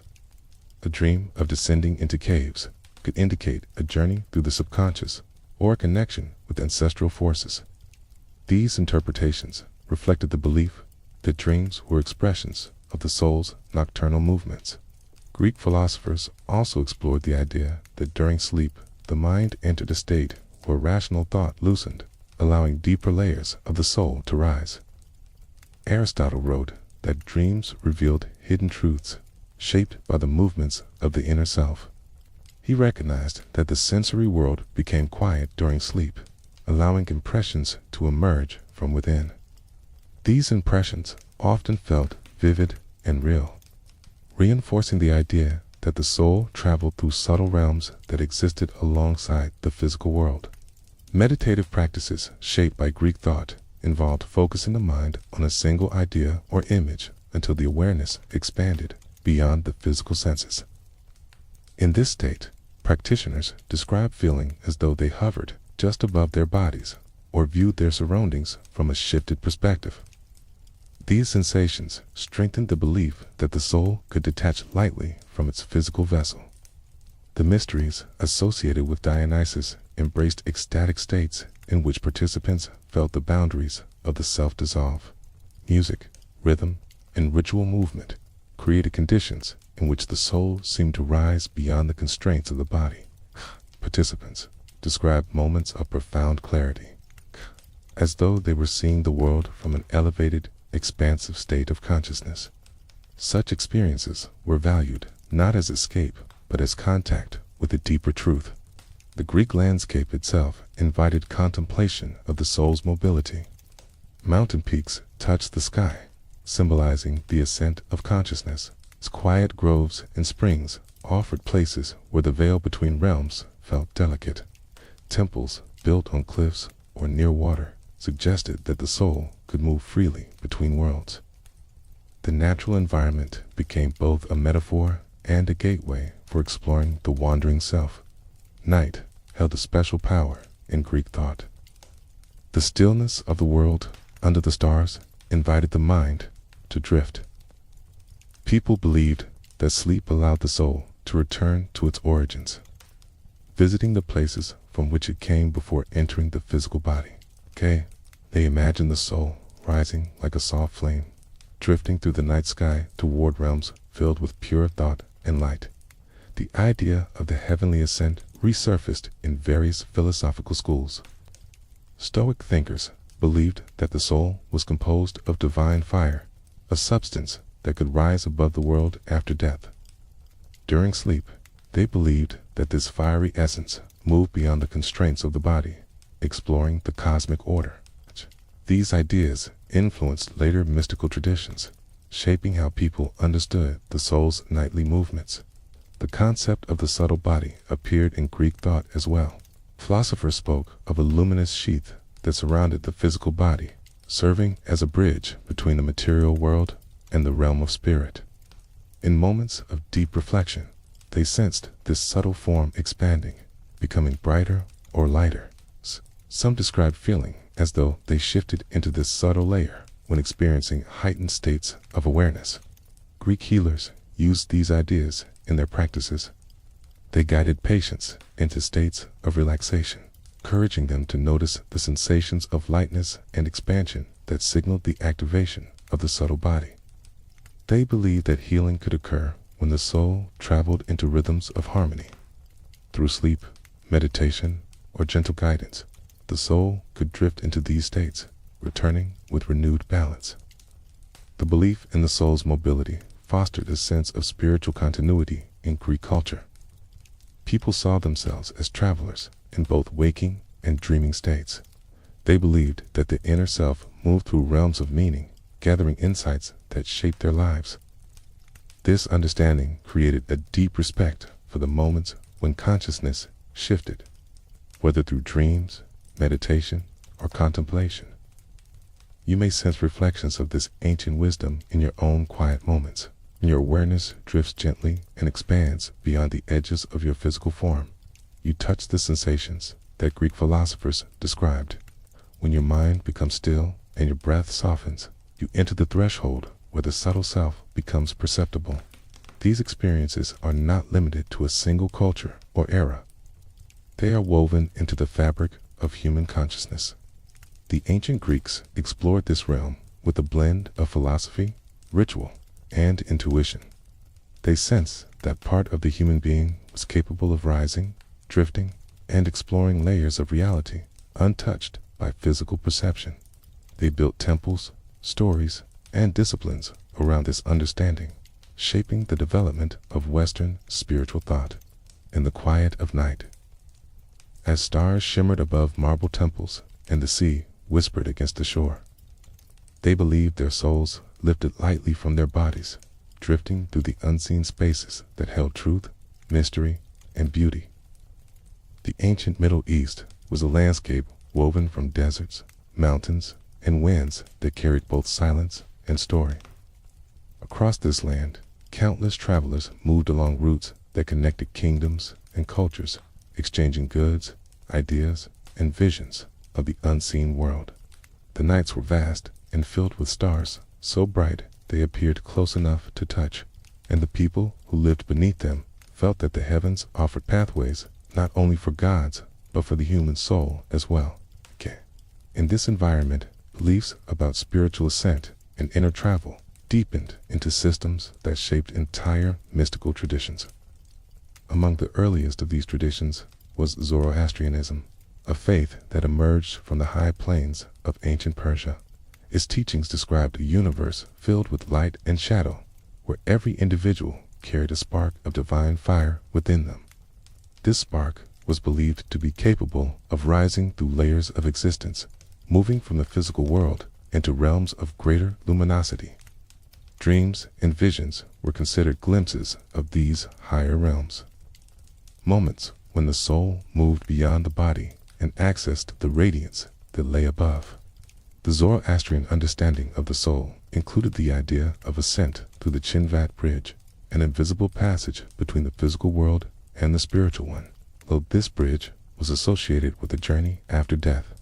Mystics believed that parts of the soul crossed it during deep states of dream or meditation.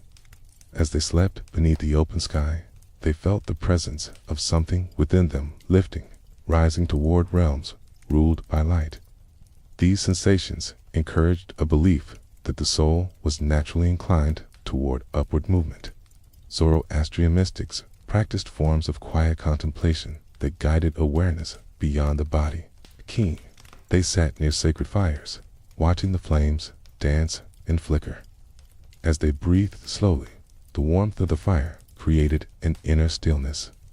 In this stillness, they sensed a subtle rising within, as though a flame echoed inside their own chest. Some describe seeing visions of radiant beings or luminous landscapes.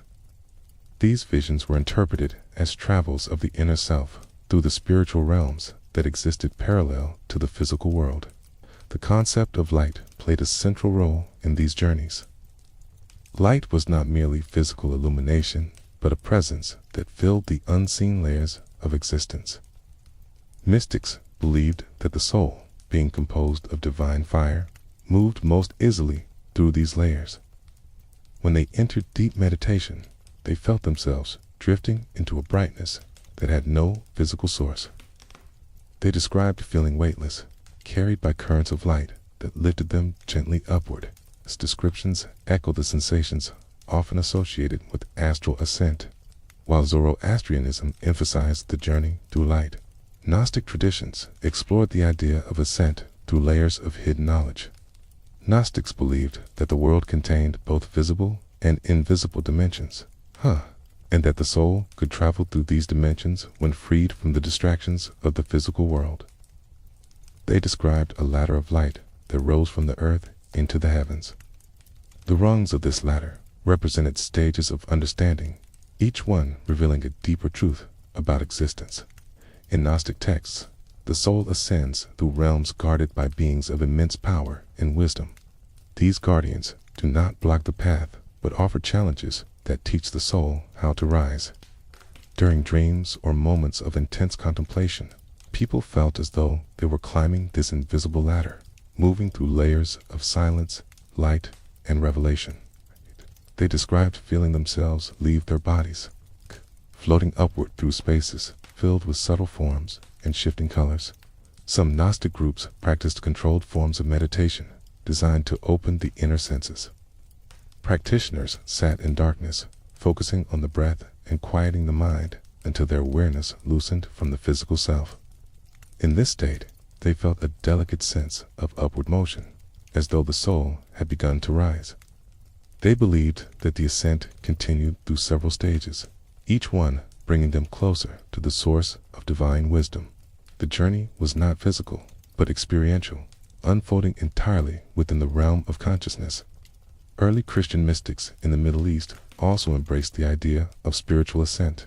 They described visions in which they were lifted from their bodies, carried by angels into luminous realms. These experiences often occurred during prayer or moments of profound stillness. Mystics spoke of feeling their bodies fade into the background as their awareness expanded, rising into spaces filled with joy, peace, and silence. They interpreted these experiences as movements of the soul toward divine presence. The imagery of ascent appears frequently in early Christian texts. The soul is depicted as climbing toward God, passing through layers of heaven that shimmer like fields of light. These layers are not physical places, but states of consciousness. Mystics who experienced these journeys believed they were being shown the architecture of the spiritual world. Their descriptions mirrored those found in earlier traditions, suggesting a shared understanding of the soul's ability to move beyond physical boundaries. In these early communities, spiritual ascent was often described in terms of light, height, and awakening. People spoke of rising through clouds of radiance, passing through veils of golden mist, or entering halls filled with shimmering forms. These visions were not interpreted as imagination. They were considered direct encounters with the divine, made possible when the soul separated lightly from the body during sleep or prayer. The idea of the imaginal realm emerged as a bridge between the physical and spiritual worlds. Mystics believed that this realm was not fantasy, but a subtle dimension where forms appeared as expressions of deeper truths. When the soul entered this realm, it perceived symbolic shapes, beings of light, and landscapes that reflected its own inner state. This realm served as a place where spiritual ascent and inner transformation merged. The soul traveled not through space, but through meaning. As mystical traditions spread across the Middle East, different groups developed techniques for entering this imaginal realm. Some used breathwork, inhaling deeply while focusing on the space above their heads. Others used repetition of sacred names or phrases, allowing the rhythm to draw their awareness inward. Some sat in caves or quiet rooms lit by a single lamp, watching the flame until the boundary between inner and outer light dissolved. In these states, the soul often felt as though it were rising, floating, or drifting into a space beyond ordinary perception. The Sabian communities of the region engaged in practices that combined astronomy and spirituality. They believed that the stars influenced the soul's movements and that during sleep, the soul traveled through pathways shaped by celestial forces. They observed the night sky with devotion, believing that each star represented a gateway or a companion for the soul's ascent. Their rituals involved standing beneath the stars and focusing on the quiet within until the soul felt drawn upward, guided by the light of distant suns. Likewise, early Hermetic practitioners drew upon Egyptian and Mesopotamian ideas to develop a philosophy of ascent. They believed that the soul could rise through the 7 planetary spheres, each one offering purification and insight. During deep meditation, they imagined themselves lifting from their bodies, traveling upward through layers of influence governed by celestial beings. They described feeling lighter with each layer, as though shedding the weight of earthly concerns. These experiences deepened their belief that the soul possessed a natural upward motion. The blending of these traditions created a rich tapestry of thought about the nature of the soul's journey. People believed that through dreams, visions, and contemplative states, the soul moved through realms of light, shadow, and symbolic meaning. Each realm held teachings that shaped the soul's understanding of itself. The movement was gentle, guided by intention and inner clarity. Across these traditions, the image of a ladder or staircase appeared repeatedly. This ladder was not physical. It was a representation of the soul's ascent through layers of consciousness. Each step brought the soul closer to its origin. Each layer held insight that illuminated the path ahead. Mystics believed that during sleep, the soul naturally climbed this ladder, rising through subtle realms before returning to the body at dawn. Ancestral reverence played an important role in these practices. People believed that ancestors who had already ascended through the spiritual realms could guide the living. During dreams, individuals often felt the presence of ancestors standing beside them, offering guidance or comfort. These encounters were interpreted as real interactions with souls who had traveled further along the path of ascent. Quiet caves and desert sanctuaries served as places where the boundaries between worlds felt thin. Hermits and seekers retreated into these spaces, breathing in the stillness. As they sat in meditation, they described feeling a gentle lifting within their bodies. The silence seemed to deepen into a presence that enveloped them. In this presence, the soul felt as though it were rising into a vast, luminous expanse. Some mystics spoke of hearing subtle sounds during these journeys.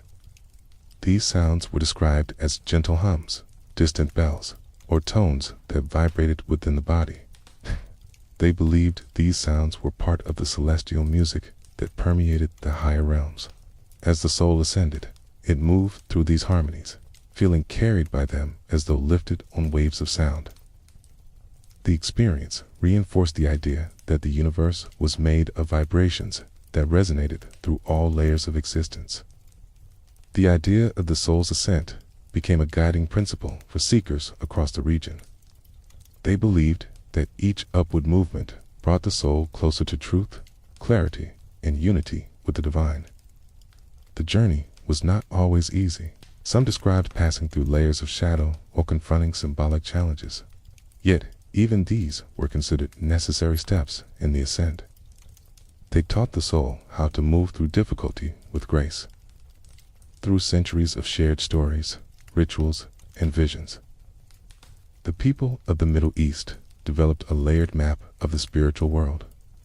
This map did not rely on physical coordinates, but on states of consciousness. The soul traveled through these states during dreams, meditations, and moments of profound intuition. The concept of spiritual ascent became one of the most enduring expressions of the soul's mobility. You may sense echoes of these teachings in the quiet moments of your own awareness. When your breath grows slow and your thoughts soften, you may feel a faint upward drifting, as though your awareness is rising gently within you. Quest your eyes and sense a glow behind the darkness. You may be touching the imaginal realm that mystics described. Questing. These sensations reveal that the movement of the soul is not limited to the physical world. It rises within you whenever the mind settles into stillness. The ancient mystics of the Middle East recognized this movement with clarity. They built pathways for exploring it, shaping spiritual traditions that continue to influence the world today.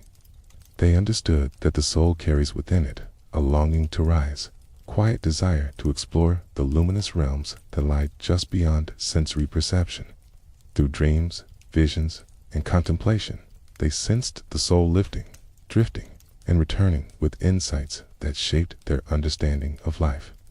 Night after night, beneath a vast expanse of stars, they felt part of themselves ascend into the unseen, carried by light, guided by wisdom, and welcomed by silence. Across the wide landscapes of the Middle East, the deserts opened into horizons that seemed to stretch beyond thought itself. In these spacious silences, a different kind of wisdom took root, shaped by wandering mystics who listened not only to scripture, but to the movements of their own hearts. Among them rose the Sufi tradition, a path of inner refinement and luminous perception. Its practitioners believed that the human being carried within it a subtle form capable of rising, moving, and traveling through realms that lay just beyond the physical world. Through poetry, prayer, breath, and stillness, they learned to sense this inner traveler and guide its journey with clarity. Sufi mystics spoke often of the imaginal realm, a world neither physical nor imaginary, but existing in a subtle space between thought and form. They believed that the soul could enter this realm when freed from distraction, especially during deep meditation or sleep.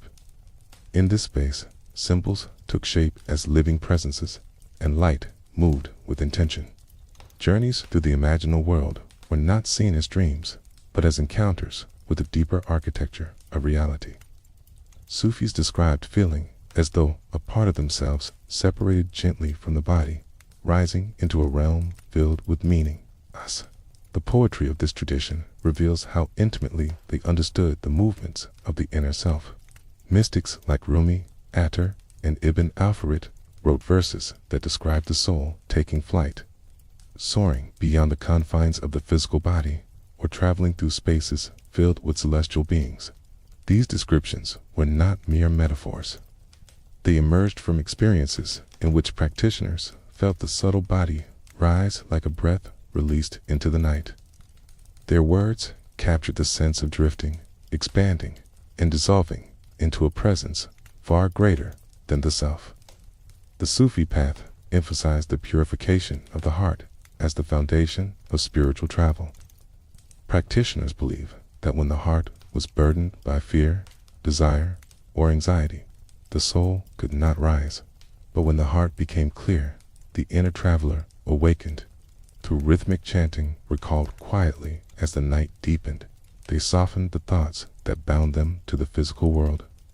With each repetition, the rhythm of the chant aligned with the rhythm of the breath. Awareness grew spacious, and the subtle self began to stir. Sufi gatherings often took place in quiet rooms lit by oil lamps. As practitioners gathered, a stillness filled the air. The soft hum of recited names created a gentle vibration that resonated through the body. As the chant deepened, people felt themselves becoming lighter, as though layers of heaviness were falling away.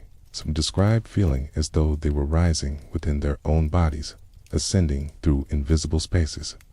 Others felt themselves drifting outward, moving through subtle currents that carried them into the imaginal realm. Breath played a central role in these experiences. Sufis practiced slow, controlled breathing that guided awareness into deeper layers of the self. They believed that breath connected the physical body to the subtle one, serving as a bridge between worlds. When breath flowed with ease, the soul became unbound. During long nights of meditation, practitioners felt as though the breath lifted them like a soft wind, carrying them gently toward the unseen. The teachings of Ibn Arabi deepened the understanding of the imaginal realm. He described it as a world where spiritual truths appeared in symbolic form, and where the soul could travel freely once it entered the right state of awareness. According to him, this realm existed as a bridge between the physical world and the divine. When the soul traveled through it, it gained insights that could not be reached through intellect alone. He taught that during sleep or contemplation, the soul entered this realm naturally, guided by divine presence. Ibn Arabi believed that the human being possessed an inner eye capable of seeing spiritual realities. When this eye awakened, the subtle body became active. Practitioners described moments when their physical vision dimmed and an inner light rose in its place. This light guided their awareness through landscapes filled with symbols, each one carrying a message. These movements were experienced as real travels, not fantasies.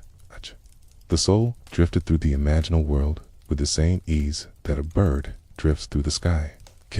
Another Sufi concept that shaped the understanding of spiritual travel was the night journey. Although rooted in a sacred narrative, it became a symbol for the movement of the subtle self through layers of meaning. Sufis believed that each person could experience an inner version of this journey. In deep states of meditation, they felt themselves rise through levels of light, guided by a sense of presence that enveloped them.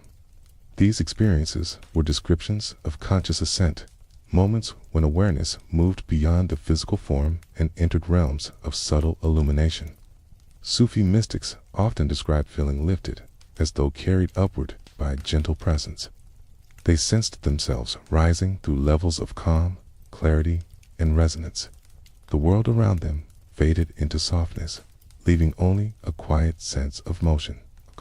This motion was not horizontal, but vertical, a movement through layers of stillness that felt higher, lighter, and more spacious. Practitioners believed they were ascending through the inner architecture of the soul. In these states, some described encounters with luminous figures who radiated peace. These figures did not speak in words. Instead, they communicated through impressions, gestures, or symbolic images. Mystics believed these beings were guides who resided in the imaginal realm. Their presence confirmed that the soul had entered a world beyond physical perception.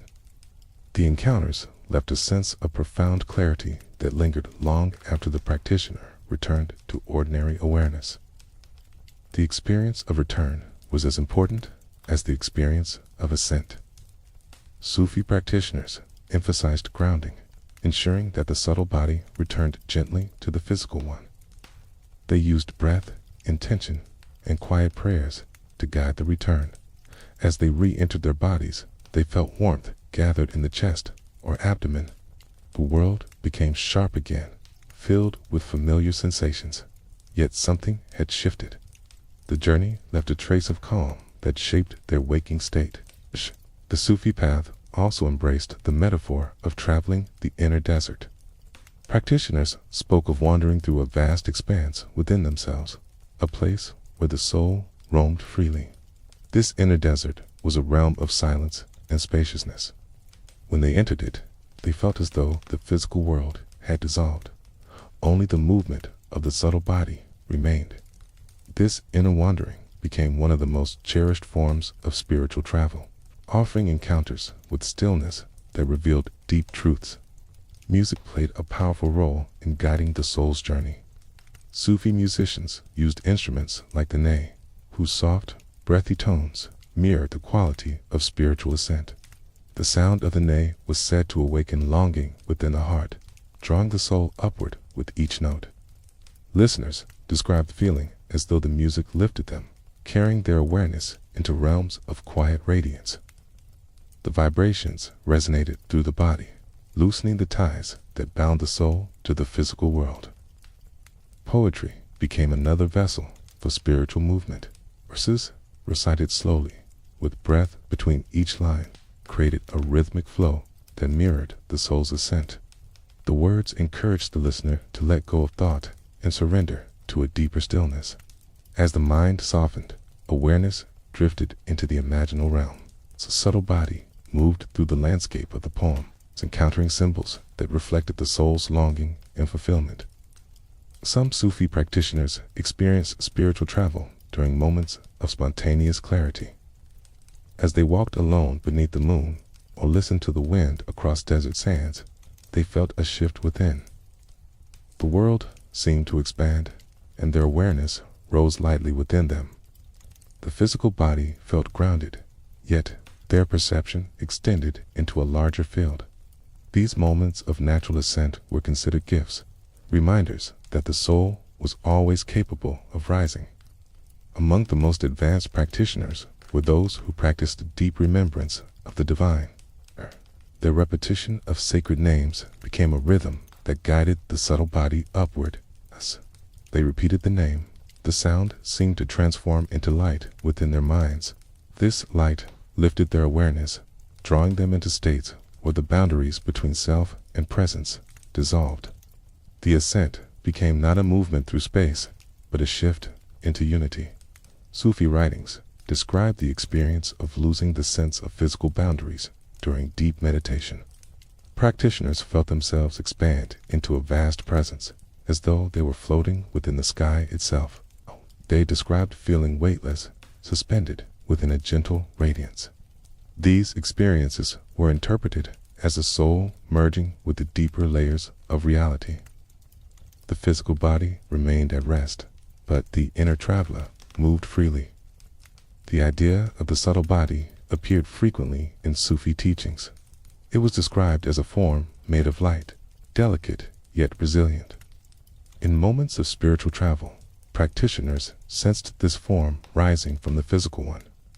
They felt it hovered just above or beside their bodies before drifting into the imaginal realm.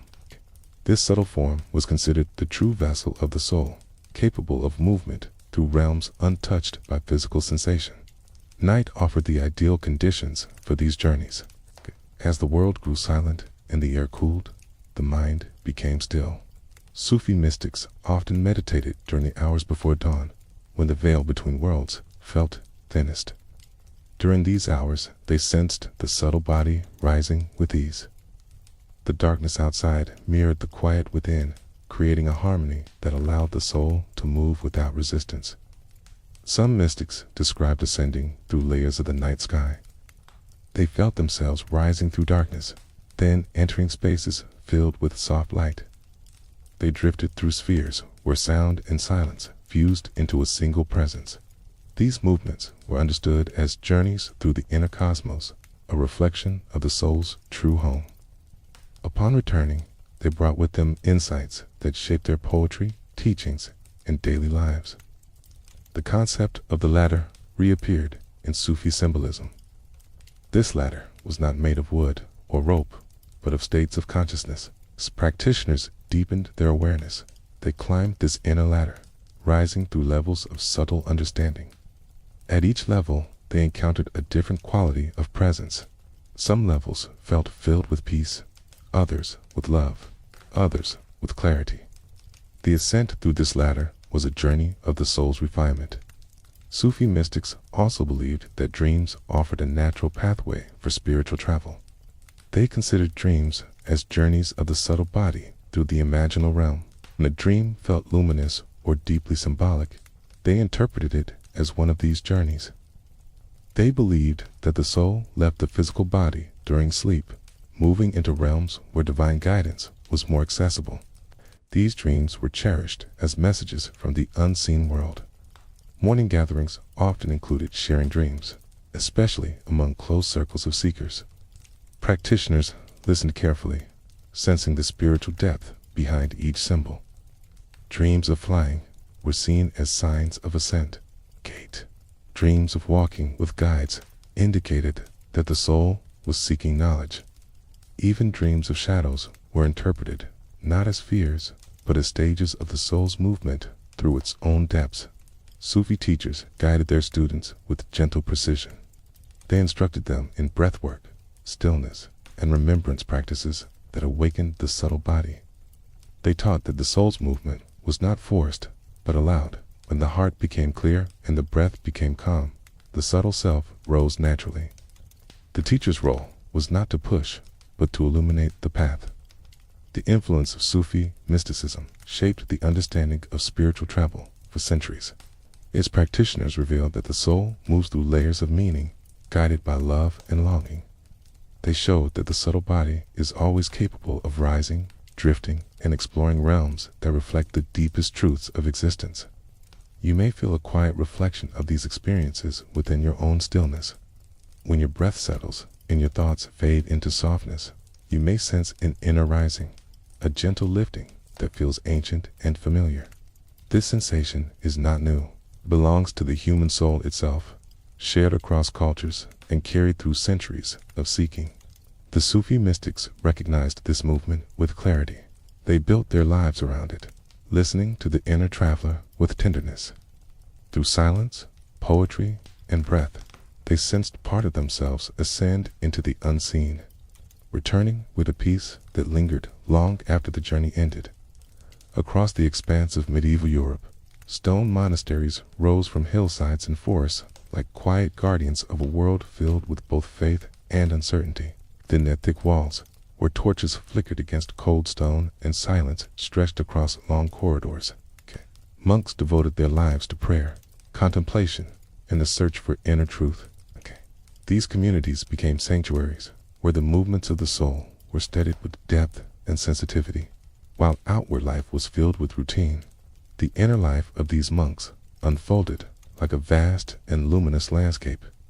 The traditions they inherited from earlier centuries included teachings about dreams, visions, and the mobility of the spirit. They believed that during sleep, the soul loosened its ties to the body and moved through realms shaped by a divine presence. This belief did not conflict with their faith. Instead, it enriched it. The idea that the soul could rise, wander, and return became woven into their understanding of prayer, revelation, and spiritual growth. Within the quiet chambers where monks slept on simple mats, night held a deep form of stillness. As they lay beneath heavy wool blankets, their breath slowed and the world receded into darkness. It was in this darkness that many recorded experiences of floating, rising, or encountering luminous figures. These experiences were meticulously documented in journals or shared with spiritual elders. They were seen as movements of the subtle self, part of the journey toward divine understanding. Visions were treated with profound seriousness. Monks who experienced them often described sensations of leaving their bodies. They felt as though their awareness lifted from the physical form, hovering above their beds or drifting through halls filled with soft light. Some described traveling through expansive spaces, guided by an unseen presence. These movements were not dramatic. They unfolded like gentle expansions of consciousness, resembling the sensations often associated with astral travel. The writings of medieval mystics revealed that many felt their souls ascend during deep contemplation. As they sat in prayer, cells carved into stone, their minds grew quiet. The repetitive rhythm of prayer softened their thoughts, and candles flickered like stars in a cave. In these moments, they sensed themselves drifting upward, as though carried by invisible currents. They felt weightless, suspended between earth and sky, held by a presence that surrounded them. Hildegard of Bingen, one of the most luminous voices of the medieval era, described visions in which she traveled through realms of light. She wrote of seeing landscapes filled with symbols, beings of radiance, and celestial forms that revealed truths about the nature of creation. These visions arrived in states of deep stillness, when her body was at rest, but her mind was alert. Her descriptions mirrored the experiences of those who sensed their subtle selves moving into the imaginal realm. Medieval literature also preserved accounts of individuals who felt lifted from their bodies during intense prayer. These moments were not viewed as escape, but as grace, evidence that the soul was being drawn into deeper communion with the divine. Some described hearing distant music, faint yet harmonious, as though carried from a realm beyond physical hearing. Others felt enveloped by warmth or radiance. These sensations signaled that the subtle body had begun to unfold. Not all spiritual travelers lived in monasteries. Folk traditions across Europe held stories of night journeys in which individuals felt themselves flying, drifting, or wandering through forests and skies. These tales often blended with mythology, giving rise to stories of witches, spirits, and travelers who moved through the night in subtle forms. Though these stories were sometimes shrouded in fear, they revealed a widespread belief that the soul could leave the body and roam through realms unseen. Many of these folk tales described sensations that mirrored those of mystical experiences. People spoke of feeling their bodies grow heavy while their awareness grew light. They felt a gentle tug, as though something within them sought to rise. Some described watching their sleeping forms from a distance, drifting through village paths or across moonlit fields. These experiences blurred the line between dream and spiritual travel, offering glimpses into the widespread intuition that the soul possessed mobility. Amid these folk beliefs, monastic traditions continue to explore the subtler layers of consciousness.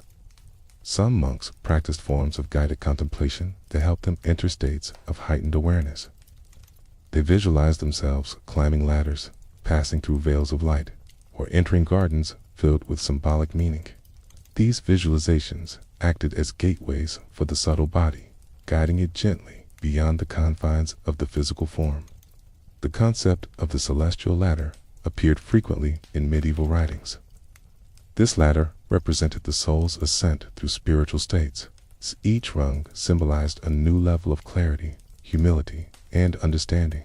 As practitioners meditated on this image, they often felt themselves climbing inwardly, rising through layers of peace. These ascents were described with vivid detail, suggesting that the subtle body was moving through realms of inner light. In some traditions, the ascent was described as a journey through the spheres of heaven. Practitioners felt themselves rising through layers of air, cloud, and light, guided by angels or by a sense of divine presence. They described feeling increasingly weightless, as though the physical world had fallen away. This lifting sensation reflected the natural movement of the subtle body during states of deep contemplation. Monastic environments supported these experiences. The architecture of the monasteries encouraged introspection. Long corridors created gentle echoes. Stone floors cooled the feet. The rhythm of daily life, structured around prayer, created a harmony between body and mind. In this environment, it became easier for the subtle self to drift into the quiet spaces between thoughts. The simplicity of monastic life created the stillness required for spiritual travel.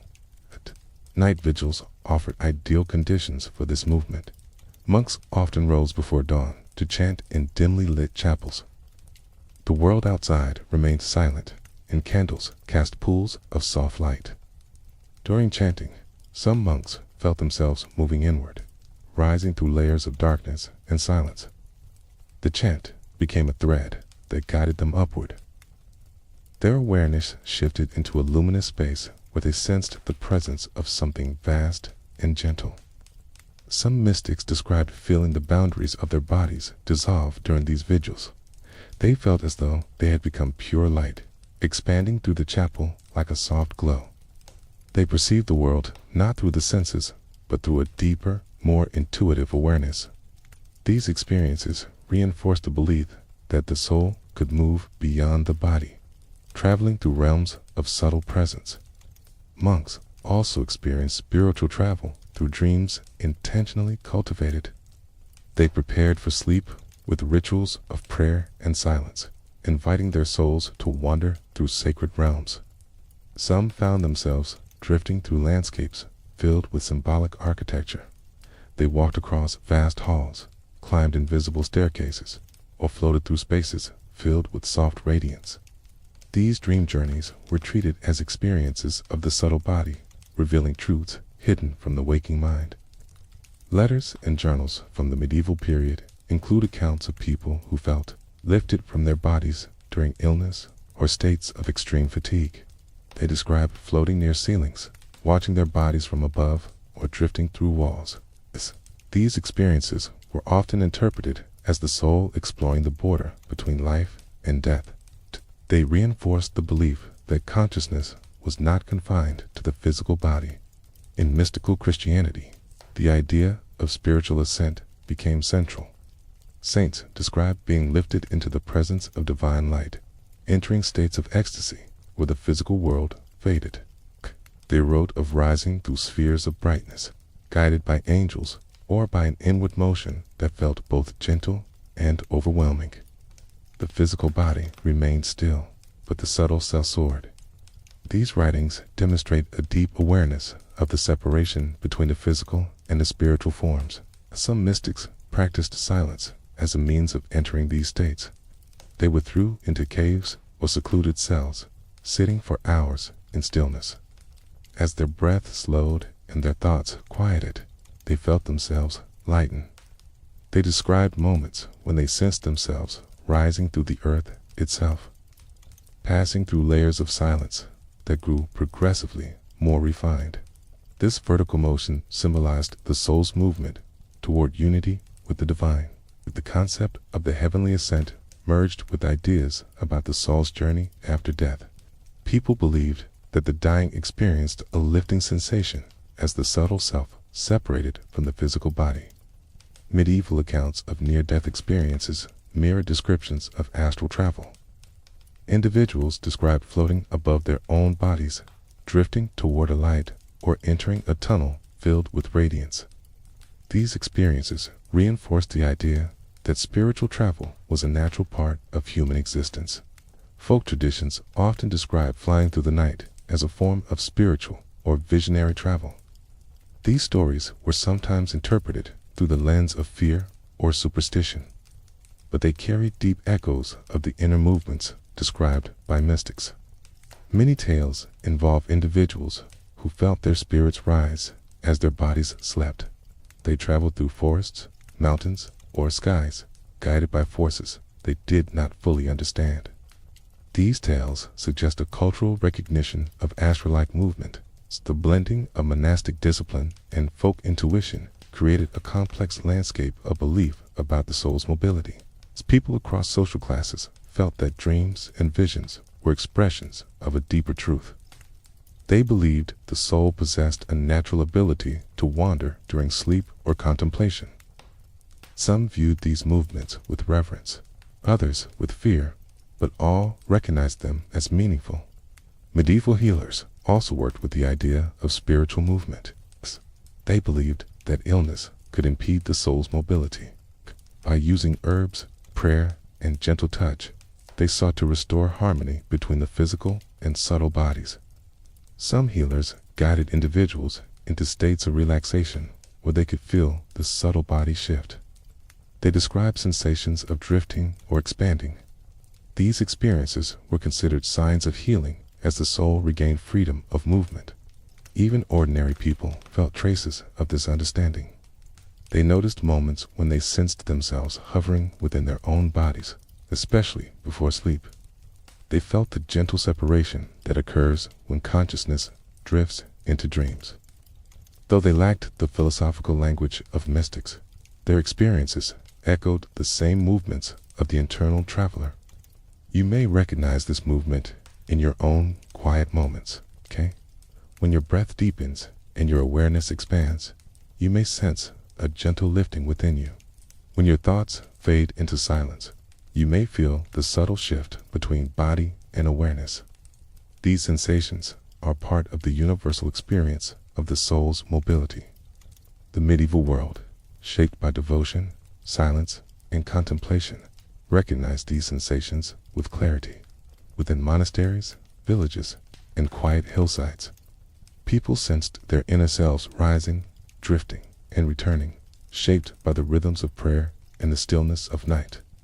The subtle body moved through landscapes of light and shadow, exploring realms that revealed the depth and mystery of the human spirit.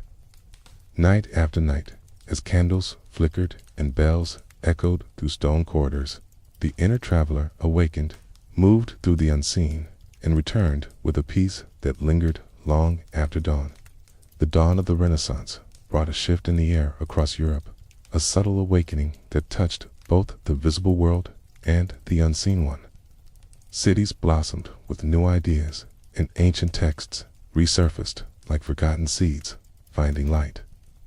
Artists painted with a sense of divine proportion, and scholars spoke quietly of energies, symbols, and the hidden architecture of the cosmos. In this atmosphere, the concept of the astral body found new expression. Shaped by thinkers who believed that the human being was connected to a vast and intricate spiritual universe, Hermetic teachings played a central role in this transformation, rooted in ancient Egyptian and Greek thought. These teachings described the universe as a layered realm where spirit and matter interwove like threads in a tapestry. They taught that as above, so below, meaning that the human being reflected the structure of the cosmos. The soul, they believed, possessed the ability to move through these layers, rising from the limitations of the physical world into realms of pure meaning. Practitioners sensed that part of themselves could drift, expand, and descend during states of deep contemplation, in dimly lit rooms filled with scrolls and symbols. Renaissance magi studied the movements of the planets and believed that these celestial bodies influenced subtle layers of human consciousness. They developed diagrams that mapped the invisible universe, showing spheres of influence through which the astral body traveled. These diagrams were not simply intellectual exercises. Practitioners used them as guides during meditation, feeling their awareness rise through levels of light, harmony, and resonance. Some of these diagrams depicted a ladder stretching from earth to the heavens. Each rung represented a sphere associated with a planet: the moon, Mercury, Venus, the sun, Mars, Jupiter, and Saturn. Practitioners imagined themselves ascending this ladder during deep meditation. They felt the subtle self rising, flowing upward through layers of silence and luminosity. These ascents were described as moments of profound clarity, when the mind detached from the body and entered a refined state of awareness. Kabbalistic teachings, which spread widely during this period, offered another map of the astral realms. The tree of life, with its interconnected pathways and points of energy, described both the structure of the cosmos and the structure of the human soul. Each sphere on the tree represented a state of consciousness. During meditation, practitioners felt themselves moving along these pathways, rising from the dense layers of the physical world into realms of greater insight. They sensed that the subtle body traversed these pathways, passing through gates of understanding that shaped their inner growth. Meditation in these traditions often involved focusing on symbols, letters, or geometric forms. Practitioners gazed at these shapes until they felt a shift in their awareness. The shapes began to glow, pulsate, or soften in their perception. As this happened, they felt themselves moving inward, drifting into a subtle space behind the symbol. This movement signaled the activation of the astral body. They described feeling as though they were entering the diagram itself, traveling through corridors of meaning that extended far beyond the physical world. Alchemy also influenced the development of astral thought during the Renaissance.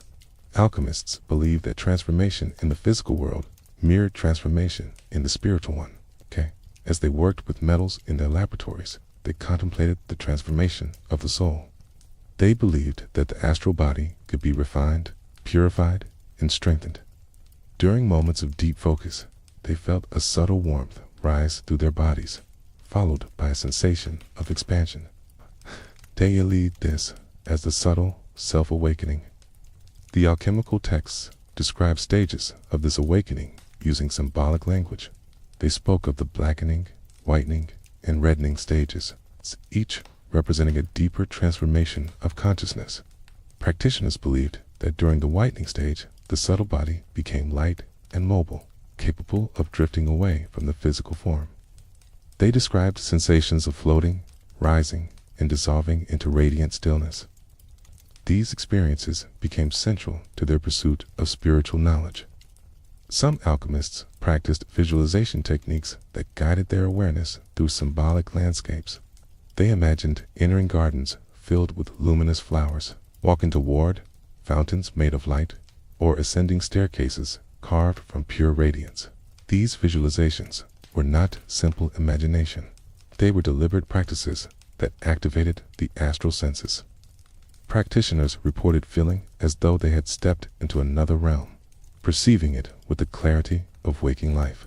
The blending of Hermetic, alchemical, and Kabbalistic traditions created an environment where the astral body was studied with both intellectual rigor and spiritual devotion. Scholars wrote treatises that described the astral plane as a subtle dimension filled with forms that responded to thought and intention. They believed that during sleep, meditation, or moments of heightened awareness, the subtle self entered this dimension naturally. Their writings reflected deep understanding of the boundary between physical and non-physical perception. In addition to scholars, many painters and artists explored the idea of the subtle self through their work. They depicted figures rising into light, ascending through clouds, or encountering luminous beings. These images were often inspired by visions experienced during moments of deep inspiration. Artists described feeling as though part of themselves expanded beyond their bodies while painting. Their brushstrokes moved with a sense of guidance that felt greater than their own rational minds. This state resembled the drifting awareness associated with astral movement. Some Renaissance thinkers studied ancient Egyptian practices, believing that the Egyptians had mastered the art of spiritual ascent. They interpreted hieroglyphs as revelations about the structure of the astral world.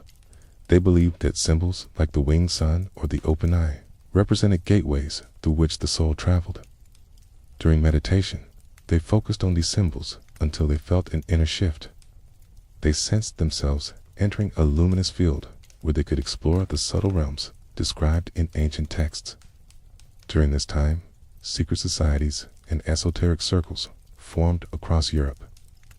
These groups met in hidden rooms, surrounded by candles, symbols, and sacred texts. They practiced rituals designed to awaken the subtle body. Some rituals involved chanting sacred names, others involved tracing geometric patterns in the air or focusing on points of light. Practitioners described feeling the air grow still, as though time itself had softened. In this stillness, they sensed their astral bodies rising, drifting, or expanding. These rituals often culminated in moments of silence, where practitioners closed their eyes and guided their awareness inward. They felt the subtle body move through darkness, then enter realms filled with soft illumination. Some described meeting beings who appeared as radiant forms, offering guidance through silent gestures. These encounters reinforced their belief that the astral realm was real and accessible to those who learned how to navigate its subtle currents. The idea of traveling through the astral world became intertwined with the Renaissance fascination for mathematics and geometry. Thinkers like Johannes Kepler believed that the universe was structured through harmonious proportions. They felt that the human soul moved through these proportions during spiritual travel. Kepler described moments in which he sensed an alignment between the movements of the planets and the movements of his own inner self. He believed that the astral body resonated with cosmic harmony. The influence of Neoplatonism further strengthened these beliefs. Neoplatonists taught that the soul originated in the realm of pure light and descended into the physical world. During moments of introspection, the soul remembered its origin and sought to return. This return took the form of an ascent, arising through layers of subtle reality. Practitioners felt themselves drifting upward, passing through veils of clarity and silence. They described these experiences as journeys of the inner self toward its source. Mystics during the Renaissance also explored divine ecstasy, state in which the soul seemed to lift beyond the body and merge with the presence of the divine. These states were not always spontaneous. Some mystics trained themselves through prolonged meditation. They sat in stillness for hours, allowing their thoughts to settle. As the mind quieted, they felt warmth expand through their chests. This warmth rose like a gentle flame, carrying their awareness upward. They described feeling suspended in light, untouched by physical sensation. The idea of the astral double gained traction during this period. Scholars believed that each person possessed a subtle counterpart that mirrored the physical body, but existed in a different dimension. This astral double could separate from the physical form during dreams, visions, or intense contemplation. Accounts from the era describe sensations of stepping out of the body, observing the physical form from a short distance, or drifting into landscapes filled with symbolic imagery. These descriptions resemble accounts of out-of-body experiences from many cultures. Folk traditions continued to influence esoteric groups during the Renaissance. Tales of night flight, dream wandering, and spirit travel persisted among rural communities. Practitioners of magic believed that the subtle body could travel during sleep, guided by intention or ritual. They prepared for these journeys through herbs, chants, or simple visualization. Their accounts often describe flying over forests, drifting above fields, or entering houses in subtle form. These stories blended seamlessly with the intellectual explorations of the era. The merging of folk intuition and scholarly exploration enriched the understanding of astral travel. People from all walks of life described similar sensations: heaviness in the physical body, lightness in the subtle one, a gentle rising, or a shift in perspective. These shared experiences created a universal language for describing the inner traveler. Whether in a scholar's study, a monastery chamber, or a small village home, people sensed the same movements within themselves. During sleep, many individuals recorded vivid dreams in which they felt themselves floating or traveling through luminous landscapes. These dreams were seen as visits to the astral realm. Practitioners kept dream journals, analyzing symbols and patterns. They believed that certain dreams indicated that the astral body had traveled far from the physical form. These journeys were viewed as opportunities for learning and inner transformation. Advanced practitioners described moments when they could feel the subtle body even while awake. They sensed it as a light envelope around the physical body, warm and aware. During meditation, this envelope expanded, becoming brighter and more defined.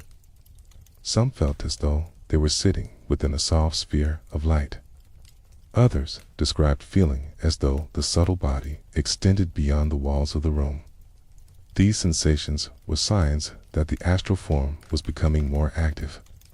The Renaissance model of the universe invited people to imagine that their inner selves were part of a cosmic system.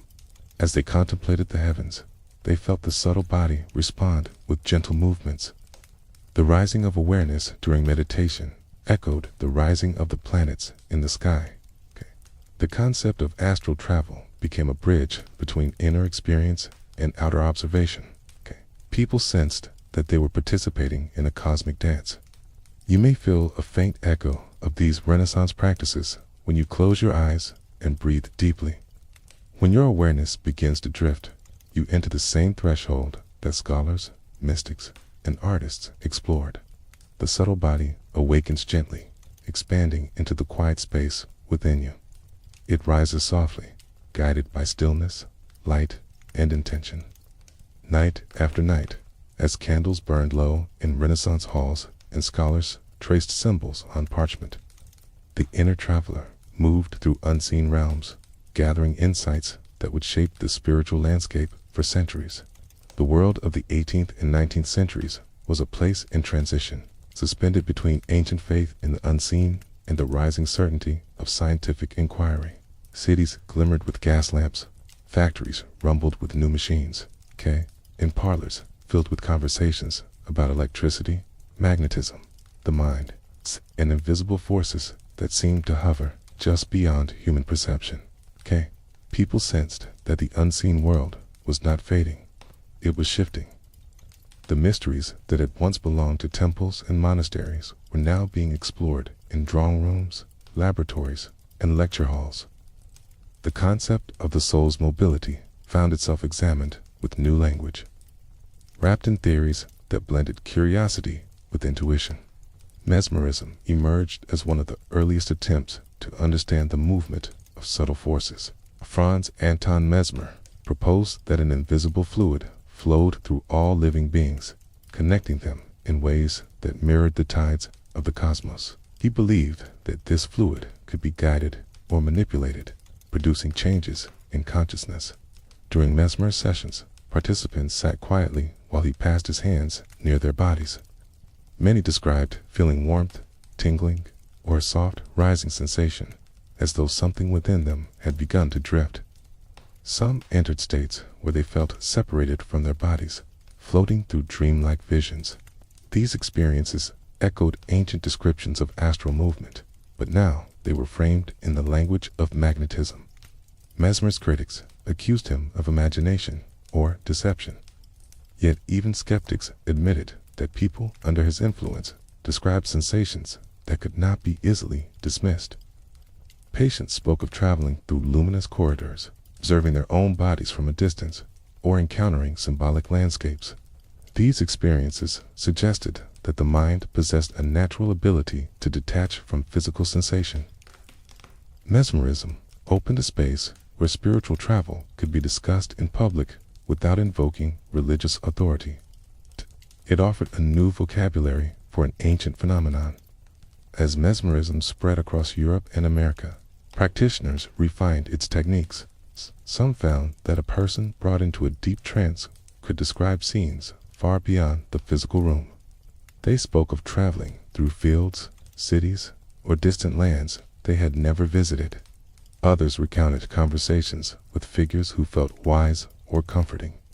Practitioners began to suspect that the human mind contained layers capable of wandering during these states. They believed that the subtle body might be responsible for these excursions. Hypnotism soon emerged as a more structured approach to inducing such states. Early hypnotists experimented with slow speech, rhythmic gestures, or fixed gazes to guide individuals into deep relaxation. In these states, people often described feeling as though they were floating above their bodies, drifting through soft darkness. Some experienced a gentle lifting, as if their awareness had become lighter than air. These sensations resembled the early stages of astral projection, though hypnotists described them as psychological phenomena. Despite the new terminology, the experiences remained remarkably consistent across individuals and cultures. People spoke of expanding beyond their physical boundaries, moving without effort, and perceiving environments not accessible through ordinary senses. The consistency of these accounts fascinated researchers. They began to document each phenomenon with meticulous detail, creating early case studies of what would later be called out-of-body experiences. While some researchers approached these phenomena with caution, others embraced them as glimpses into the deeper potential of human consciousness. They believed that the mind could travel beyond the body when freed from sensory limitations. These early explorations brought a scientific tone to concepts that had long been part of spiritual traditions. They did not diminish the mystery, they reshaped it. Spiritualist movements of the 19th century expanded these ideas further.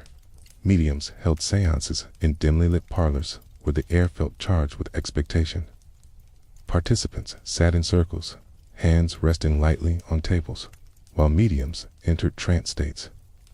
In these trances, mediums described leaving their bodies and entering spaces filled with light or faint music. They spoke of drifting through rooms, observing gatherings from above, or traveling to realms where departed souls resided. Their accounts echoed stories from ancient and medieval mysticism, but they were now delivered in the language of a new era. Some mediums reported sensations of rising upward, as though drawn by a gentle current. They felt their awareness expand beyond the boundaries of their skin. In this expanded state, they perceived forms or presences that seemed to exist in a subtle dimension adjacent to the physical world. These experiences reinforced the idea that consciousness could move independently of the body, entering spaces that felt tangible yet unfamiliar. The rise of spiritualism brought public attention to these experiences. Newspapers published stories of visions, apparitions, and journeys into hidden realms. The public gathered in crowded halls to hear mediums describe their travels. Some critics dismissed these accounts as illusions, but others felt a resonance within themselves. They recognized the sensations described, the drifting upward, the soft expansion, the feeling of stepping into a realm where thought shaped form. These sensations were familiar to anyone who had hovered at the edge of sleep or felt their awareness shift during deep reflection. Alongside the spiritualists, researchers began to investigate the nature of dreams. They noticed that dreams often contain sensations of flying, rising, or moving through unfamiliar environments. Many dreamers reported observing their own bodies from outside themselves, drifting through rooms or across landscapes. These dreams were treated not as simple imagination, but as reflections of the mind's potential. The recurring symbols of ascent and flight suggested that the experience of leaving the body was deeply rooted in human consciousness. Some researchers propose that dreams were visits to another realm, a subtle dimension where the mind moved freely. They compared dream accounts to descriptions of hypnotic visions and mediumistic trances. The similarities were striking. This led some investigators to conclude that the mind possessed a natural tendency to separate from physical sensations during altered states. They speculated that the astral body might be responsible for these movements, even when the term was not used explicitly. Experiments involving sleepwalking further intrigued researchers. Sleepwalkers moved with eyes open, yet mind detached, navigating spaces with uncanny precision. Some described waking memories of seeing themselves walk from outside their bodies. These accounts deepened the mystery. They suggested that consciousness might occupy multiple levels simultaneously, serving the physical form while existing in a separate layer of perception. The 19th century became a time when the boundaries between science and mysticism blurred. Electricity had revealed invisible forces capable of passing through the human body. Magnetism demonstrated that unseen currents could influence movement. The telegraph carried messages across vast distances without physical contact. These discoveries sparked the imagination. Invisible forces governed the natural world. Perhaps the soul, long described as light or spirit, moved through similar unseen currents. Some thinkers propose that the astral realm might be composed of subtle energy fields, the same fields that scientists were beginning to describe through emerging theories. They speculated that the soul floated through these fields during sleep or trance, moving freely in ways that the physical body could not. These ideas merged ancient intuition with modern curiosity, creating a new framework for understanding astral travel. Writers and philosophers added their voices to this conversation. They described experiences of rising beyond their bodies during moments of inspiration. Some spoke of entering states where the physical world seemed to fade into softness, replaced by a luminous field of thought. That they felt themselves drifting through ideas rather than space, moving through layers of meaning that felt as real as any physical landscape. These descriptions aligned with earlier mystical traditions, but they resonated with a society now captivated by the power of the mind. Mystical Christian groups continued to describe visions and spiritual ascent. K wrote of being lifted into states of light during prayer, floating above the world in moments of profound stillness. Their journals reveal experiences that mirrored those of mesmerist subjects, spiritualist mediums, and dream explorers. The subtle body rose, drifted, and observed from above. These shared experiences strengthened the belief that the soul was capable of movement, independent of the physical form. Quiet societies devoted to esoteric knowledge flourished in the 19th century. They studied ancient texts, practiced rituals, and meditated on symbols associated with the subtle realms. Their members described sensations of leaving the body during group rites. They felt themselves rise like a soft breath, drifting into spaces shaped by intention. Some wrote of traveling through corridors of light or into chambers filled with symbolic imagery. These accounts were considered part of the soul's natural exploration. The concept of the ether, a hypothetical, subtle substance filling the cosmos, played an important role in the scientific imagination of the era. Some believed the astral body traveled through this ether, moving across distances without physical limitation. Although the concept would later be dismissed in physics, it influenced the way people understood subtle experiences. Light itself moved through an invisible medium. Perhaps the soul moved through a similar substance during nocturnal or meditative journeys. Artists of the 19th century also explored these ideas. Some described entering altered states while painting, feeling as though part of them floated above their bodies while their hands continued to work. They sensed a second viewpoint, an elevated perspective that guided their brushstrokes. This sensation resembled the subtle shift described by meditators, hypnotic subjects, and dream travelers. Artists painted luminous beings, floating forms, and stairways of light, capturing the essence of the astral journey. Writers explored themes of vision, dream, and inner movement. They created narratives in which characters drifted beyond their bodies, entering realms filled with memory and imagination. These stories resonated with readers because they echoed real experiences of drifting awareness. The gentle rising sensation before sleep, the feeling of floating in a dream. In the moment when awareness observes itself from a distance, all reflected the deeper capacities of human consciousness. As the century progressed, scientists began to explore human psychology with new tools. They examined the layers of the mind, discovering unconscious processes that influence dreams and visions. Some psychologists speculated that the mind possessed an inner realm in which symbols and experiences formed naturally. They described this realm as a landscape shaped by memory, emotion, and deeper layers of awareness. Although not described in spiritual terms, this inner landscape resembled the astral world described by mystics. Some researchers documented spontaneous out-of-body experiences.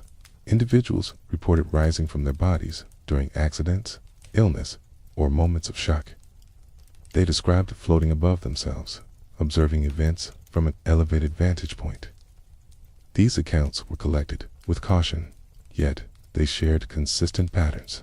The rising sensation, the separation, the clarity of perception, and the gentle return all mirrored earlier descriptions of astral travel. These documented experiences brought credibility to the idea that consciousness could detach from the physical body. Researchers began to categorize these phenomena, noting the conditions in which they occurred. They found that deep relaxation, trauma, trance, and sleep were the most common triggers. These conditions all involved a loosening of physical boundaries, allowing the subtle self to rise naturally. In the shadows of laboratories and in the quiet corners of private homes, people continued to explore these mysteries. The blending of science and spirituality created an environment where inner movement could be studied without fear. People recognized the sensations of drifting, rising, and expanding. They felt the boundaries of their bodies grow thin during moments of deep quiet. They sensed that the subtle self possessed a natural desire to explore. You may feel similar sensations in your own quiet moments. When your awareness softens, and your breath becomes slow. You may sense an inner lifting that echoes the experiences of individuals from the 18th and 19th centuries. The subtle body awakens gently, moving through layers of stillness and perception that lie just beyond the surface of waking thought. Night after night, in the glow of gas lamps, in the hush of velvet-draped parlors, the inner traveler continued its journey, broaching the worlds of science and mysticism, moving through unseen currents that carried it into realms of insight, presence, and quiet wonder. The early 20th century unfolded like a bridge between centuries of mysticism and the new grounds of scientific inquiry. The world was shifting at a remarkable pace, yet beneath the noise of machines, radios, and the hum of rapidly growing cities, a quiet curiosity persisted. People wondered whether the mysteries of the inner world could be studied with the same precision as the outer one.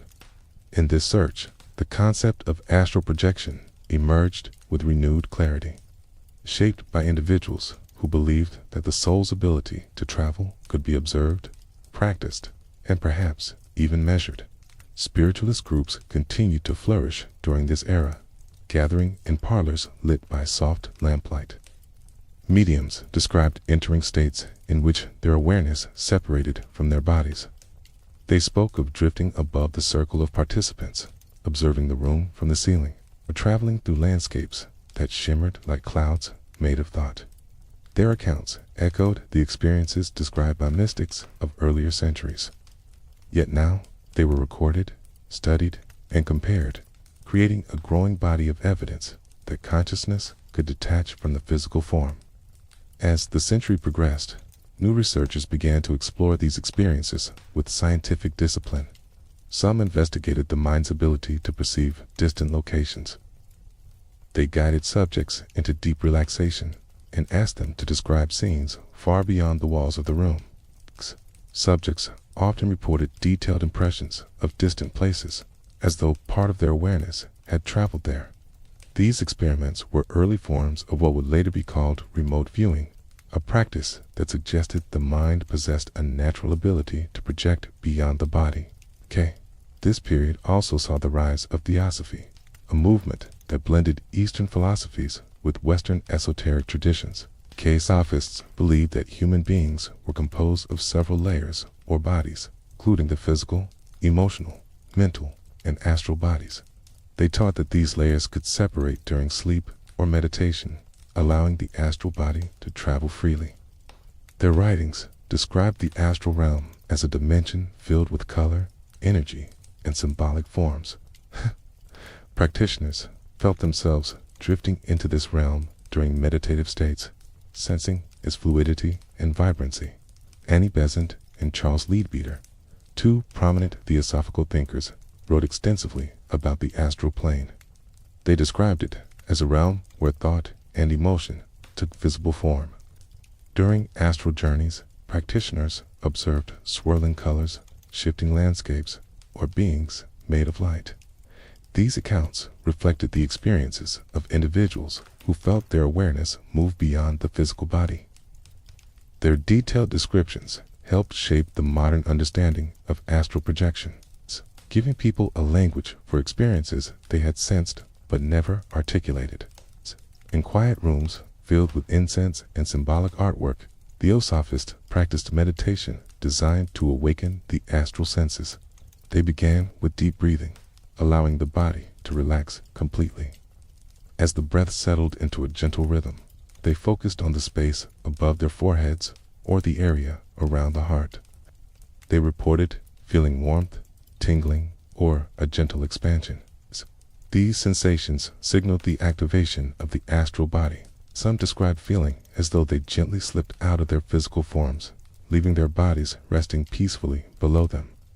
During these experiences, practitioners sensed themselves floating in a space that felt lighter and more fluid than the physical world. They drifted through landscapes shaped by thought or emotion. Some encountered symbolic structures like temples, gardens, or luminous corridors. Others saw swirling fields of color that changed with intention. These environments felt tangible within the subtle senses, reinforcing the belief that the astral realm was an actual dimension of existence. As theosophy spread, more people attempted astral projection intentionally. Some practiced at night, lying still in bed, with eyes closed, focusing on the rising sensation that emerged as the body drifted towards sleep. They described moments when they felt themselves expand beyond the edges of the physical form. A soft vibration spread through them, followed by the sensation of floating upward. The physical body remained at rest, but awareness drifted free, gliding into the astral space. These sensations were not limited to theosophists. People from diverse backgrounds reported similar experiences during the early 20th century. Soldiers recovering from war injuries described moments when they floated above their bodies. Patients in hospitals recounted episodes of leaving their physical forms during illness or anesthesia. These experiences shared consistent features: a rising motion, a sense of lightness, a shift in perspective, and a gentle return. This consistency strengthened the belief that astral travel was a natural human experience. As interest grew, some researchers sought to understand the mechanics of astral projection. They proposed that the astral body was connected to the physical body through a subtle channel of energy. This channel ensured that the astral traveler could always return. Practitioners described seeing or sensing this connection during their journeys. It appeared as a thin thread made of light, extending from the astral form to the physical form. This thread became known as the silver cord, a concept that would persist through later generations of astral explorers. In addition to theosophy, the early 20th century saw the development of occult organizations such as the Hermetic Order of the Golden Dawn. Members practiced rituals designed to separate the subtle bodies from the physical one. These rituals involved visualizing ascending through layers of light or stepping into symbolic gateways. Practitioners often reported sensations of rising, expanding, or walking through luminous landscapes. They felt as though they had entered a realm where intention shaped reality. These movements influenced the public perception of astral travel. People began to see it not only as a spiritual phenomenon, but as a skill that could be cultivated.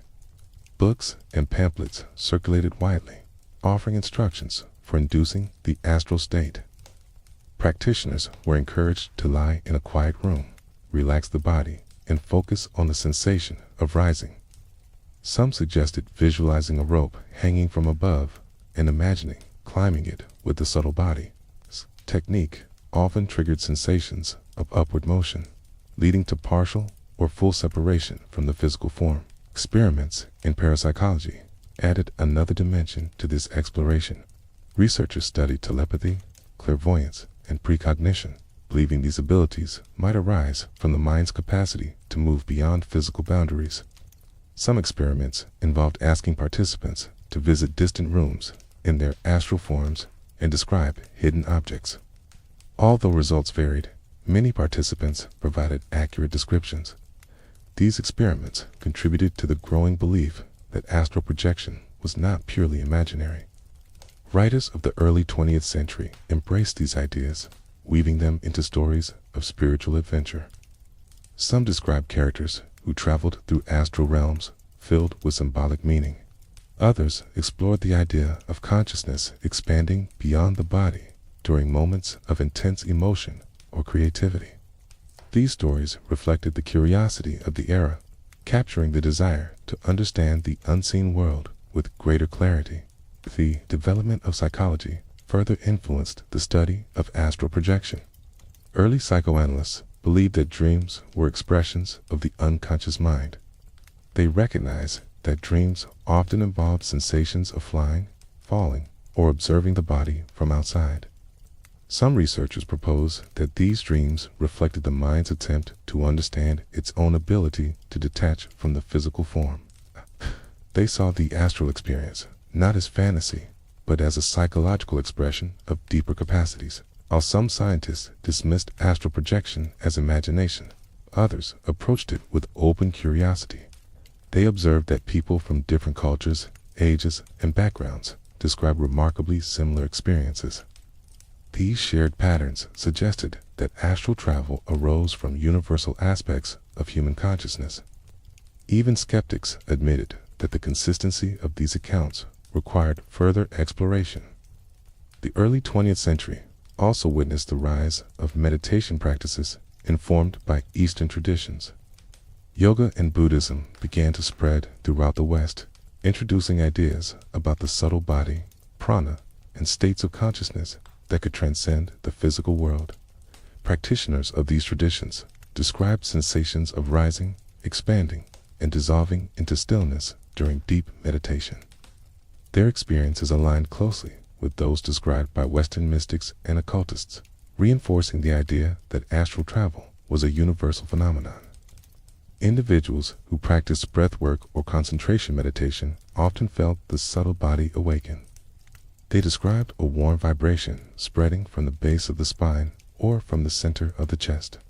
As this vibration deepened, they felt a gentle upward pull, as though they were being lifted by an unseen force. The physical body remained still, but awareness drifted into a quiet expanse. These experiences offered a bridge between Eastern and Western understandings of astral movement. Near the middle of the 20th century, advances in technology allowed researchers to study brain activity during altered states. Microencephalography revealed that people in deep meditation or trance entered unique brainwave patterns. These patterns resembled those seen during dreaming. Researchers speculated that astral projection might occur in states where the brain was partially asleep and partially awake. This state, known as the hypnagogic state, created conditions where the boundary between physical and subtle awareness became thin. People in this state often describe sensations of floating, vibrating, or hearing subtle sounds. They felt as though something within them was preparing to separate. These sensations aligned with descriptions of the early stages of astral projection. Researchers noted that individuals who experienced spontaneous out-of-body episodes often entered this state naturally, suggesting that the subtle body became more active when the physical mind was quiet but alert. Spontaneous astral experiences continued to be reported during this period. Individuals recounted moments when they suddenly found themselves outside their bodies during accidents or emotional shock. They described viewing their physical forms from above, feeling calm and detached. Some observed events that they later confirmed with astonishing accuracy. These experiences were collected by researchers, adding to the growing body of evidence that consciousness could exist independent of the physical form. The idea of the astral realm gained traction in popular culture during this time. People spoke of it with a mixture of wonder and practicality. Some saw it as a place filled with symbolic landscapes. Others viewed it as a dimension where intention shaped reality. Many believed that the astral world was a reflection of deeper layers of the mind. Regardless of interpretation, the astral plane became a central concept in discussions about spiritual travel. As more people practiced meditation and explored altered states, they reported deeper experiences of separation and travel. They described drifting through cities, floating above landscapes, or entering rooms filled with soft light. Some encountered beings who felt familiar, as though they had met them in previous states. Others moved through spaces filled with geometric patterns or swirling colors. These experiences mirrored those described by earlier mystics, suggesting a continuity of the inner traveler across time. Even those who did not intentionally practice astral projection found themselves hovering at the edge of this experience. They described moments when they felt themselves rise just before falling asleep, or times when they awoke with a sense of returning from a distant place. These sensations revealed that astral movement occurred naturally, emerging whenever the mind settled into stillness. A key, you may feel similar sensations in your own quiet moments. When your awareness drifts and your breath becomes slow, you may sense a gentle lifting within you. When your thoughts dissolve into softness, you may feel the subtle shift that signals the awakening of the inner traveler. These moments reflect a universal capacity shared across cultures and centuries. In the early 20th century, as new discoveries reshaped the physical world. People continued to explore the depths of the unseen one. They sensed that the soul carried within it the ability to rise, drift, and explore.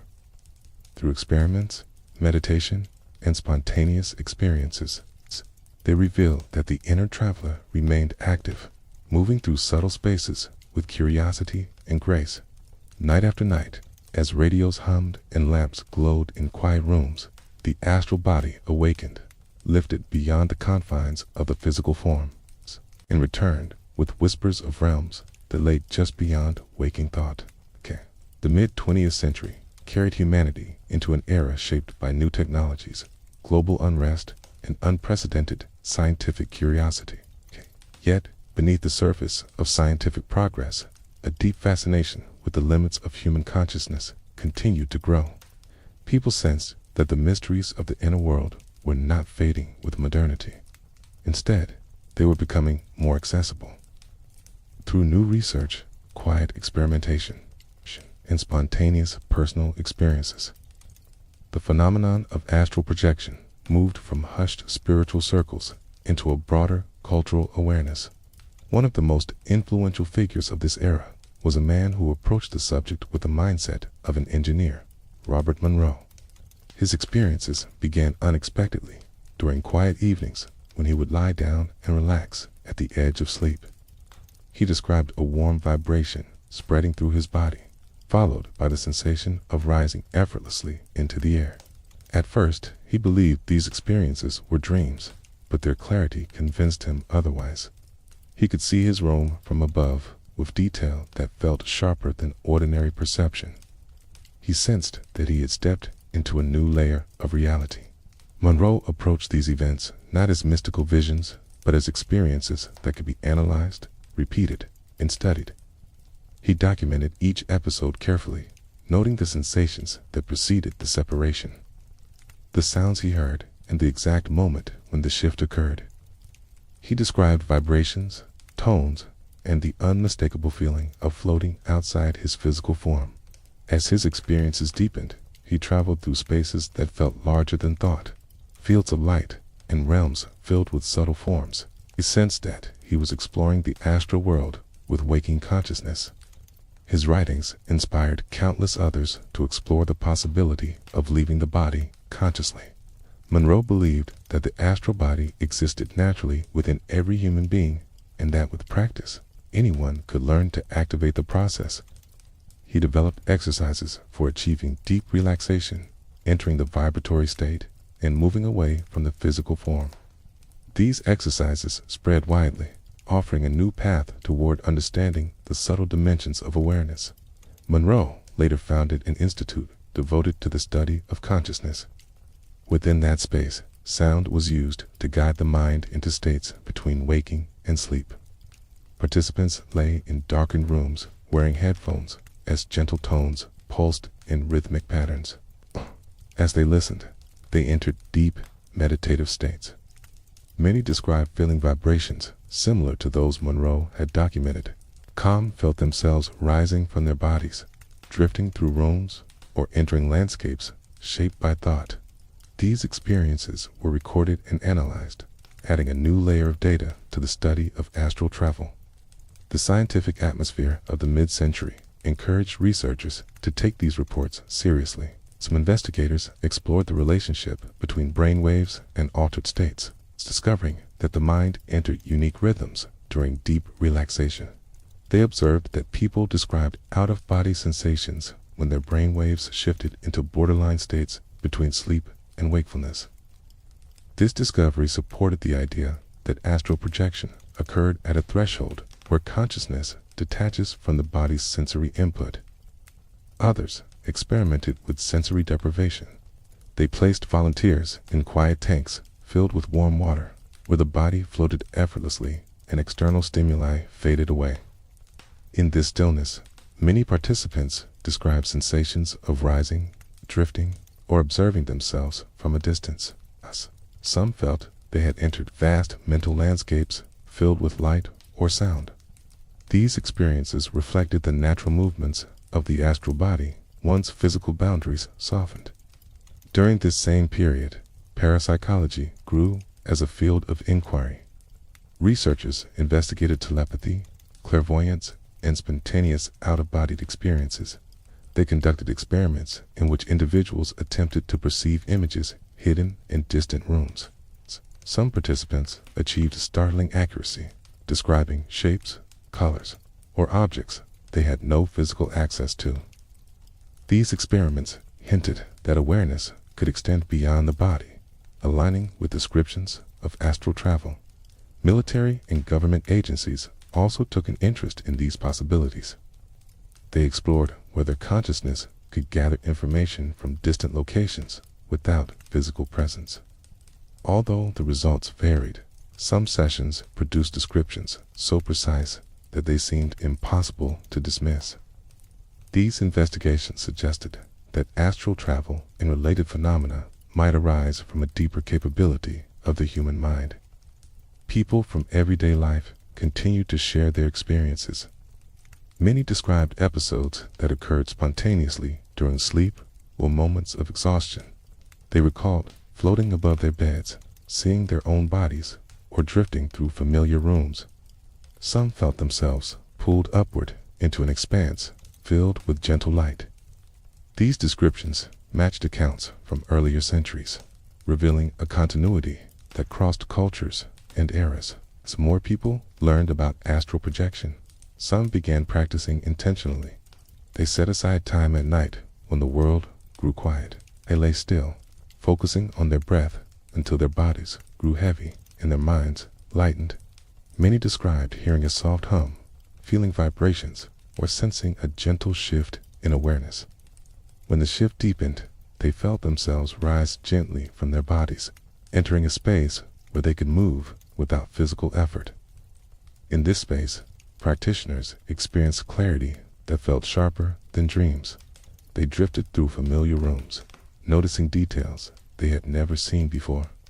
Some moved through walls or floated above their homes, observing streets and landscapes bathed in moonlight.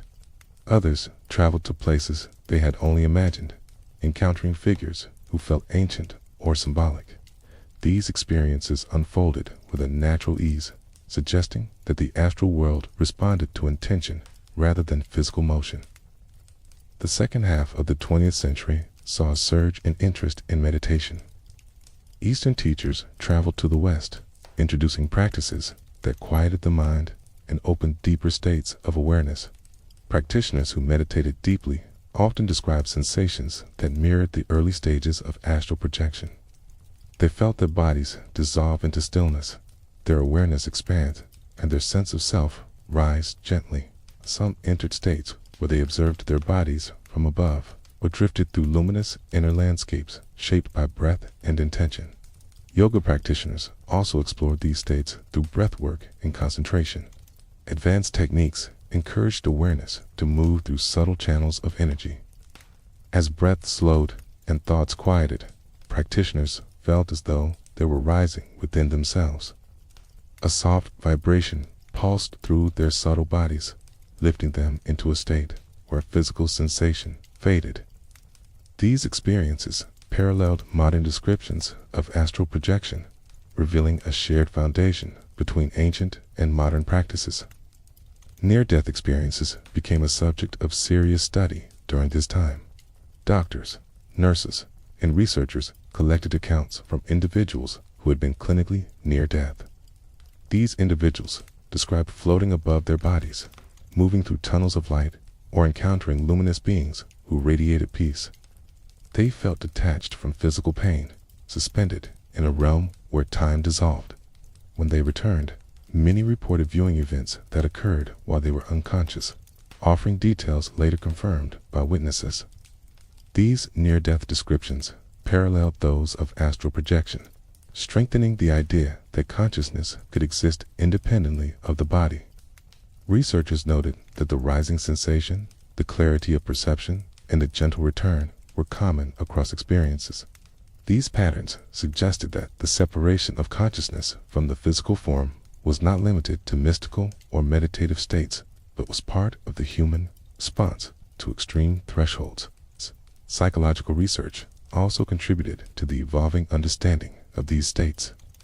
Researchers identified the hypnagogic state, a transitional phase between wakefulness and sleep. In this state, the mind remained aware while the body drifted towards sleep. People often experienced floating, spinning, or rising sensations. These sensations matched the early stages of astral projection. The discovery of this state helped explain why people frequently experience the astral movement just before falling asleep or immediately before waking. Dream researchers documented lucid dreaming, a state in which individuals became aware that they were dreaming and could guide their experiences. Lucid dreamers described flying, moving through walls, or exploring complex environments with full awareness. Some transitioned from lucid dreams into astral-like experiences, feeling themselves leave the dream environment and enter a space that felt more stable and real. This overlap suggested that lucid dreaming and astral projection shared a boundary that could be crossed with practice. Communities devoted to astral exploration formed during this period.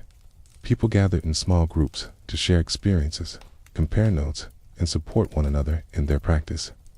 These groups recognized that describing the astral realm with words was difficult, yet they found consistency in one another's accounts. Many experienced the vibratory state, the rising motion, the subtle shift in awareness, and the clarity of perception. These shared patterns provided comfort and validation. As books on astral projection became widely available, more individuals began to approach the practice systematically. They learned to quiet their bodies, still their minds, and recognize the sensations that preceded separation.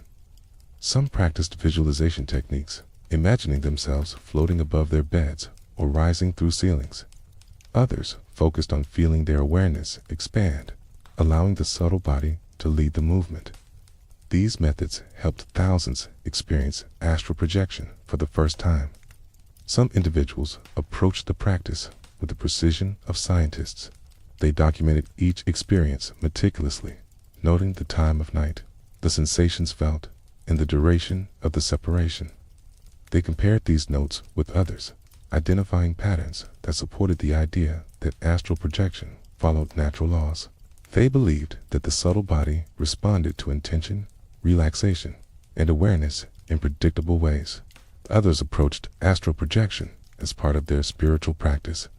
They viewed the astral plane as a realm where deeper truths could be revealed.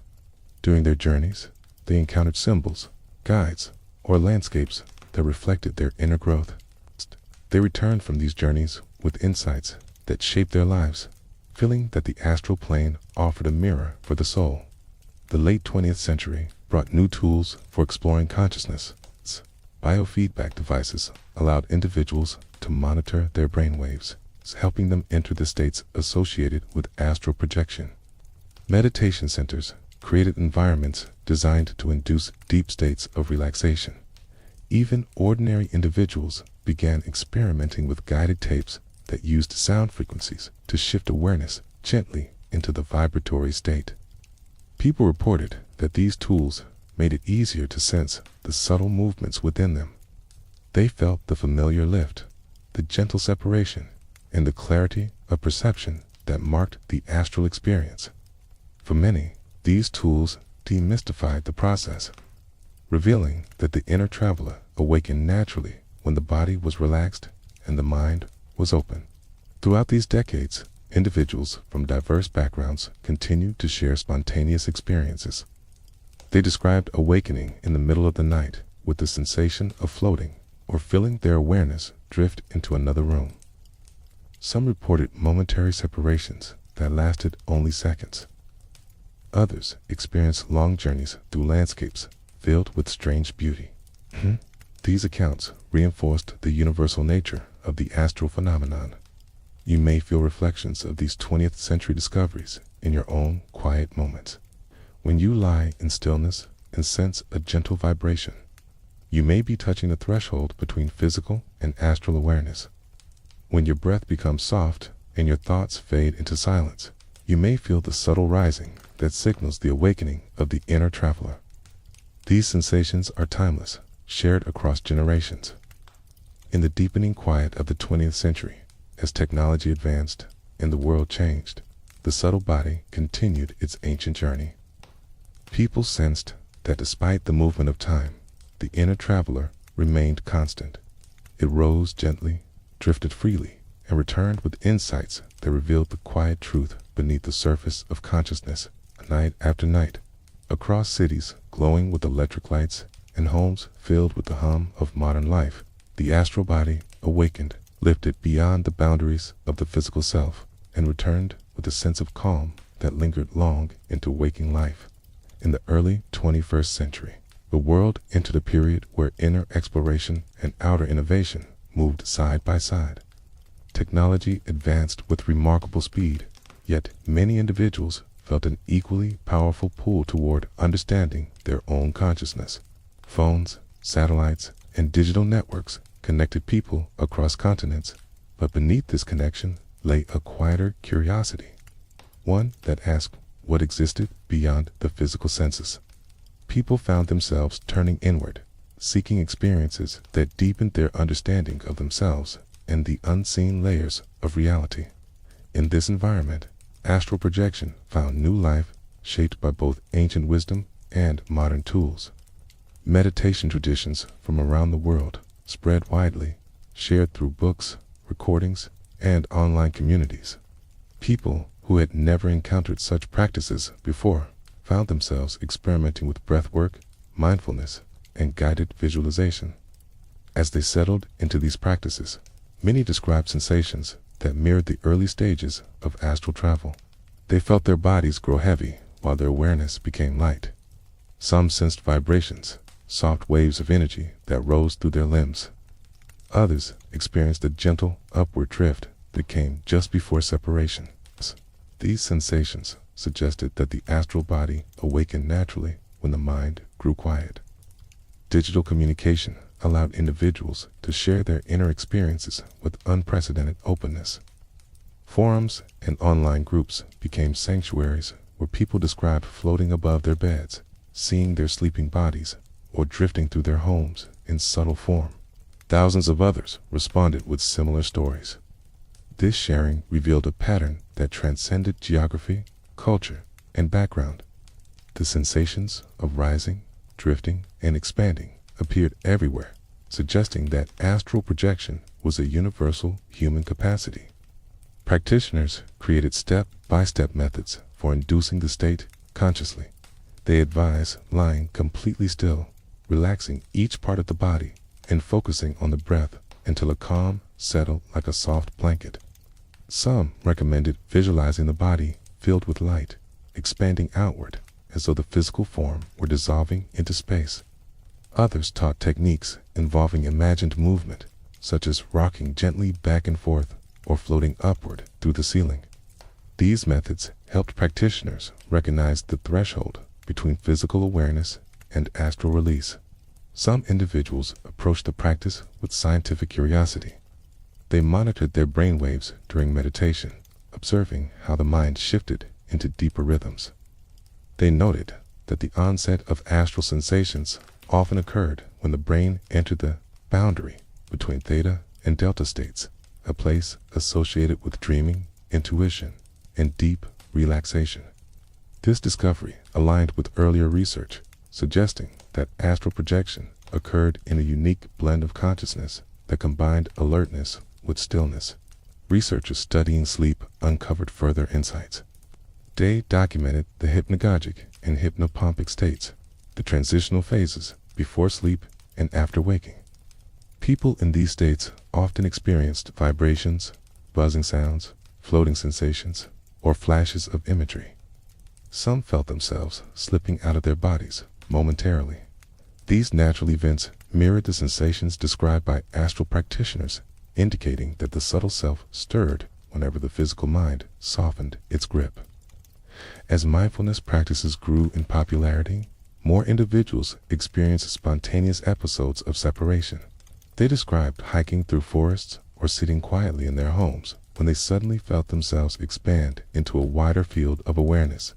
For a moment, they sensed their perspective shift to an elevated point, as though part of their consciousness had stepped slightly outside the body. These brief moments were subtle, yet unmistakable. They revealed that the boundary between physical and astral awareness was thin, present in ordinary life as well as meditation.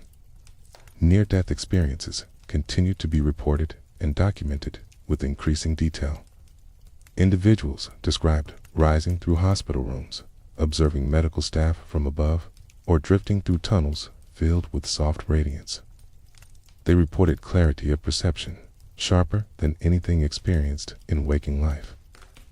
These accounts remained consistent across cultures and ages: the rising sensation, the clarity, the gentle return, and the sense of peace all reflected the movements of the subtle body. Researchers recognized that these experiences offered glimpses into the independence of consciousness. Virtual communities dedicated to astral projection began to share guided audio recordings designed to induce the vibratory state. These recordings used calming tones, rhythmic breathing cues, and gentle instruction. Many individuals found that listening to these recordings before sleep helped them reach the threshold where separation began. They described moments when they felt themselves drifting upward, their awareness slipping free of physical sensations. The astral body rose into a space filled with quiet openness. Some explored lucid dreaming as a pathway to astral travel. Lucid dreamers often reported transitioning from dream awareness into astral awareness. They described moments when they realized they were dreaming, felt a pull, and found themselves floating outside their bodies. This transition blurred the boundary between dream and astral realms. Practitioners believed that lucid dreaming activated the subtle senses, preparing the mind for astral exploration. Thales approached astral projection as part of their spiritual journey. They viewed the astral plane as a realm where deeper aspects of themselves could be explored. During their journeys, they encountered symbolic landscapes that reflected inner truths. They saw rivers that flowed with light, forests where each leaf seemed to breathe, or open fields that expanded without end. These landscapes felt alive, responding to intention with fluid motion. They sensed that the astral realm was both a mirror and a teacher. Some described meeting guides or figures who felt familiar, as though they had known them through lifetimes. These figures appeared as silhouettes of light, silent presences, or subtle impressions. Their communication was not verbal, but arose as intuition or understanding. Practitioners felt comfort in these encounters. The presence of these figures reassured them that the astral plane was not a place of isolation, but one filled with connection. Technology continued to shape the exploration of the inner world. Some individuals used biofeedback devices that monitored their heart rate, breath, rhythm, and brainwave patterns. These devices helped practitioners calm their bodies and minds more effectively, guiding them closer to the threshold where separation occurred. Others used virtual environments to enter meditative states more easily, engaging their senses in ways that softened the boundary between inner and outer perception. People from diverse backgrounds shared stories that echoed one another. A student in a small apartment described floating toward the ceiling, observing the room with a clarity she had never felt. An engineer in a quiet office recounted a moment when he felt himself step slightly outside his body, perceiving his surroundings from a shifted angle. A traveler resting in a foreign city awoke in the middle of the night with the sensation of returning from a faraway place. These experiences revealed that astral movement belonged to all people, not only those who practiced intentionally. Scientists studying consciousness began to propose new models that allowed for experiences beyond physical senses. They questioned whether awareness was rooted solely in the brain or whether it extended into a larger field. Some researchers compared consciousness to a signal and the body to a receiver, suggesting that awareness might continue even when the physical circuitry faded. Although these theories were speculative, they aligned with the universal patterns of astral experience. People practicing focused meditation described deeper states of stillness than earlier generations had known. In this stillness, they sensed layers of themselves unfold. They felt their awareness expand through their bodies, then beyond them. They experienced moments where the distinction between inner and outer blurred, leaving only a sense of floating in a quiet, boundless space. These experiences mirrored those described by mystics, scientists, and explorers throughout history. The subtle body became a familiar concept for many. People sensed its presence as a glow or a field around their physical forms. During meditation, some felt this field expand, growing larger and brighter. They perceived it as warmth, vibration, or a delicate pressure. As the field expanded, they felt the subtle self-strengthening. When separation occurred, it felt natural, as though the subtle body simply stepped into its own dimension. Some individuals reported astral experiences occurring spontaneously during moments of emotional clarity. They described feeling an intense wave of peace or release, followed by a sensation of rising. These experiences often occurred when they were alone in quiet settings, such as sitting beside a window at night or resting under a tree. They felt the astral body lift gently, as though it were responding to an inner shift. Others encountered astral experiences through dreams that felt unlike ordinary dreams. They described moving through vast corridors, floating above landscapes, or gliding through open space with full awareness. These dreams left a distinct impression of having traveled. When they awoke, they carried the sensation of distance, as though they had returned from somewhere far beyond their physical surroundings. Guided meditation teachers developed techniques specifically for astral exploration. They taught practitioners to relax deeply, feel the subtle body within the physical one, and invite it to rise slowly. Practitioners described feeling a soft, detaching sensation. The astral body separated with grace, as though it were awakening from a long sleep.